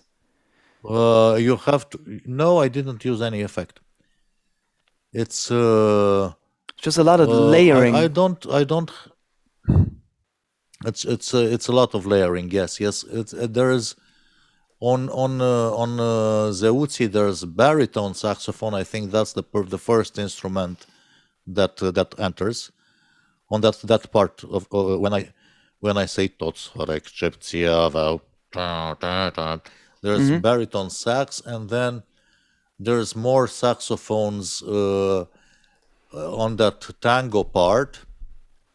Oh, and there's violins. There's violins. There's hexatonal violin playing, where it says "Am uitat să trec pe listă și un plecar de bicicletă." I think that's what you're talking about, Yeah, that's probably it. where the violins are. Yeah, That's yeah, I see. That's actually that's so violence. Yeah, so so that's three violins written very carefully and recorded very carefully, like many times, until I got what I wanted. So it so was, and then at the end of the tune, there's some a little bit of Indian flavored violin. I see. Uh, Your daughter played my daughter played it. the violin. All right. That's her favorite part, with the Indian flavored violin at the end. That's her favorite part on all my album. So, yes. And so no, there were no effects. There was no effects. There was no tuning of instruments. She particularly forbid me to tune any note she played, and well, I can understand this. Yeah, you can There's understand it. I can understand it. I mean, I'm all for it. But and there's a bit. I think most of what was used was some some reverb on something, some delay, Yeah, but and just then the electric piano. That's what my friend Utsu Pascu, who did the mixing. He took all the electric piano part and recorded it on a cassette and re-recording it, like reamping, that technique. ah, he so he took the MIDI notes, He took plugins, the and piano. No, he didn't have MIDI. He had the wave file, the audio files. the audio file for the piano. He took it separately. But that's not the real Rhodes, or is it? No, it's not a real Rhodes. It's this thing. It's On a MIDI controller. can you see it? Yeah, it's a MIDI It's piano. an ozone, like 2 octaves and a half. And he took the audio file from the piano, from the MIDI controller, and recorded it on a cassette, and then played it back from the cassette and recorded it again That's nice. It's so to give it some kind of some warmth, 70s vibe, and sound, and vibe. Exactly, yes. yeah. And it's I actually if you're listening to the original recording, it sounds much more much more artificial on the original thing. That's a very cool way to do it. It's a very interesting, cool way to do it. To just say, hey, I mean, let's make it. Let's just give it some body, some warmth, and I mean, this is how you also work with plugins, with or VST instruments. When you have I mean, I used to have a real Rhodes, but now when I'm using the standard, when I use Ableton, so they have their own electric piano plugins, which are in itself just synthesizer plugins, which are but they're just emulating a Rhodes. It's not samples, Sure. when you buy these good Sample libraries. exactly. You just have the real. You have a very good recreation of these instruments, but that's exactly like they work. They have these synthesizers, and then they put a lot of effects on it to make it sound a little more, give them a little more body and warmth, but certainly not as nice as if you either would buy the sample libraries or you do it like your engineer did it, just to take the signal or the audio and just put it back in into an amplifier or a tape machine or what have you not. Yeah, he also cranked it up a little for a bit of distortion, Yeah, saturation. Yeah, absolutely. I just bought this. Yeah. I just bought this plugin called Reels, and REELS, and they just emulating all these. You see two tapes rotating like just for visuals, and you can choose between Italian tapes, French tapes, and Japanese tapes. and Okay, the, good. and it's all emulating, like it's giving saturation and texture, but it's a lot for this. It's just made for lo-fi, this lo-fi sound, low fidelity sounds. So it sounds No, like an old no. record, and it's a lot of people use it these days to make lo-fi beats. Uh, For my album, it was TDK, so Japanese cassette. I could hear that. I could absolutely hear that. It was typically Japanese. Um, so that's why I decided to make my next record in French tapes. Okay, so it wouldn't be Good. no So it copyright doesn't sound like this one. like this exactly. Make my own style, man. Good. Um, yeah. So yeah, Let's maybe. talk. Let's play something when we come to Bucharest. Yeah, I would love to. I would really love to. That would be Uh, cool. I need to.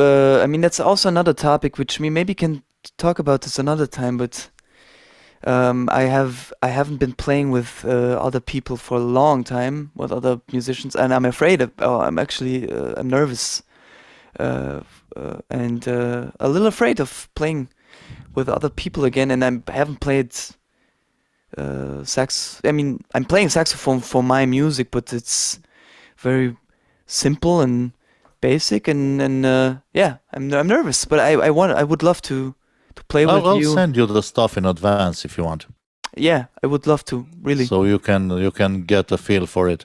Oh, Yeah, good. man.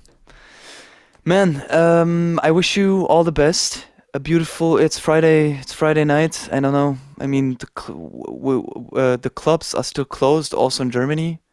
I don't know how it's in Bucharest. No, people here actually started playing in clubs, but it's a little bit crowded, and I'm still afraid of the COVID thing, So yes, So okay, okay. I'm not going. I will be the Mm. probably like that last Japanese soldier on the island with my mask, and Yeah, I mean, whenever when everybody will be free, I'll still have my mask, and I wash my hands every every every 10 minutes. a lot of people say that that are talking about that it's never going to be normal again, and people will still in Germany for sure. In Germany, people will be cautious from also after everything is going to be back to normal from a government side. People will still Okay. wear the masks, but believe me, as soon as people drink booze and liquor, that shit will go away for a couple of hours or a couple of Yeah, sure. for the weekend.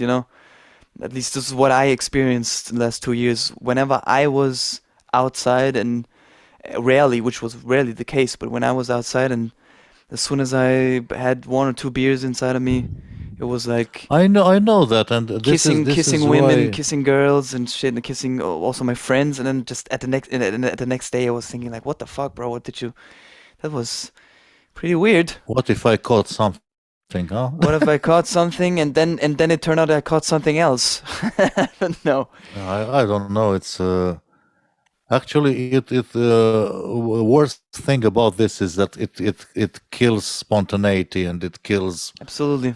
normal human interaction. Like Yeah. I tend to go out with people I know, that they're vaccinated and that shit, and it's so. I hope you don't record this because they're going to hate me. But you It's, you cut it I after, can cut it please. afterwards. Yeah.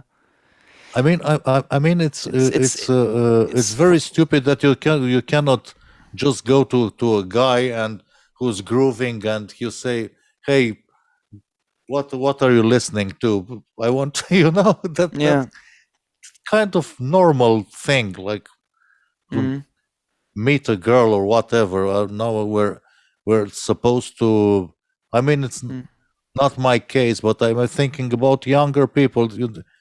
You're supposed only to speak with two girls you already know from before the pandemic, or what's that shit? It's So weird, and yeah, it's eventually. Eventually, it will go back to normal, and I hope eventually, so.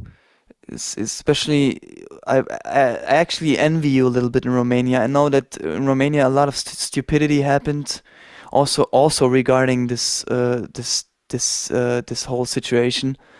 But for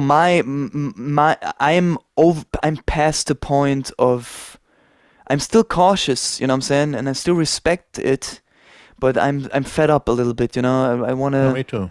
I wanna just like, hey man, just open up the clubs and don't let everybody in, but just be some. And I'm not talking about me playing in these clubs, making music, but just going out and all that stuff is just. But I'm still in my mindset is still like just trying to find the best way to perform at home and then automatically transitioning that on stage, you know, and I'm Yes. just trying to just play and just do this stuff. I'm looking forward Oh, to for me, the stupid thing is that I recorded one album at home with like uh, 10 instruments or 12 instruments, and now I have to perform it with with three, you know. So yeah, that's yeah. I mean, but it's not too late. I mean, you can also at one point you can play this album in this in a small group, but also in a bigger group. Why yeah, not? sure, I mean, but I don't actually. After 2 years, I would rather play free jazz. You know, I'm yeah, I'm I'm a little fed up with these songs. I've been living with them for 3 years, 2 years and a half. uh, So you just wanna, yeah, you wanna I break want free, to move on. You move, know, it's yeah, next, like no, I don't want to. I'd like to get with people that I like and just just play. improvise, or you know, not the same tunes. It's like being in my own pop group for 2 years and playing the same 10 songs, you know. So Yes, yes, I see. Yeah, it's right. It's time. It's time yeah, to do the to get out there and just go insane with the music yeah, and just sure. break free. And I think people feel the same. You know, people want people.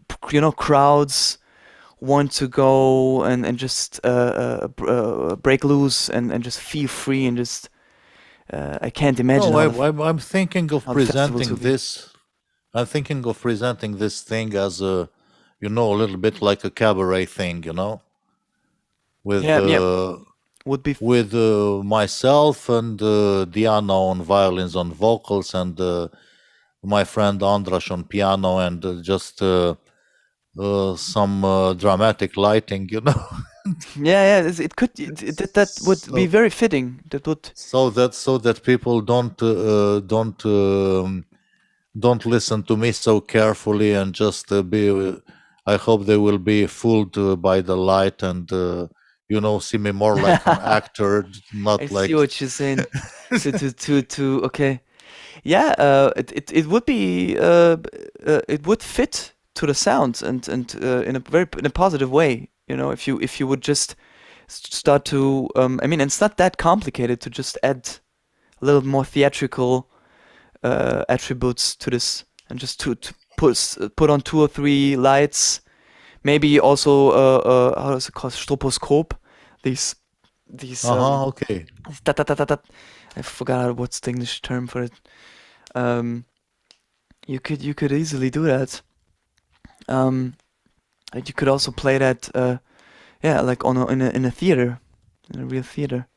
Yes, but I don't want to. I just want to do one or two I concerts. see. So Yeah, yeah, you want to also leave behind this. I don't want to work too much on this Yeah, live presentation. I want to do it well, but not you know, overdo it. overdo it. Yeah, absolutely. I don't want to spend another year just Yeah, reorchestrating yeah, the tunes absolutely. for. Oh, Yeah. fuck them. I mean, it's okay, but it's my album. But I'm already I've lived with it for too long, and no. What? Good. So it's I'm 2 hours into the future, Jacob, Yeah, man. I know. No, you're 1 hour into the and future, one which is hour, which and is but actually the thing is that the beer shop will be closing. So yeah, man. Absolutely, man. Thanks again. And man, talk to you soon. talk to you Uh, soon. yeah, we let's talk in the next days also about you sending me the links and I'll uh, send you the links. Okay. where the I have to think about where to post this interview. So what would it be the best to place this Good. and yeah, we find out, man. Just tell me so I can share it. Absolutely, man. Good. Bine, seară Thank you bună, very man. much. De La cu fel. drag, cu drag. Mersi mult și La fel. Ciao. Pa. Servus, ciao. Ciao.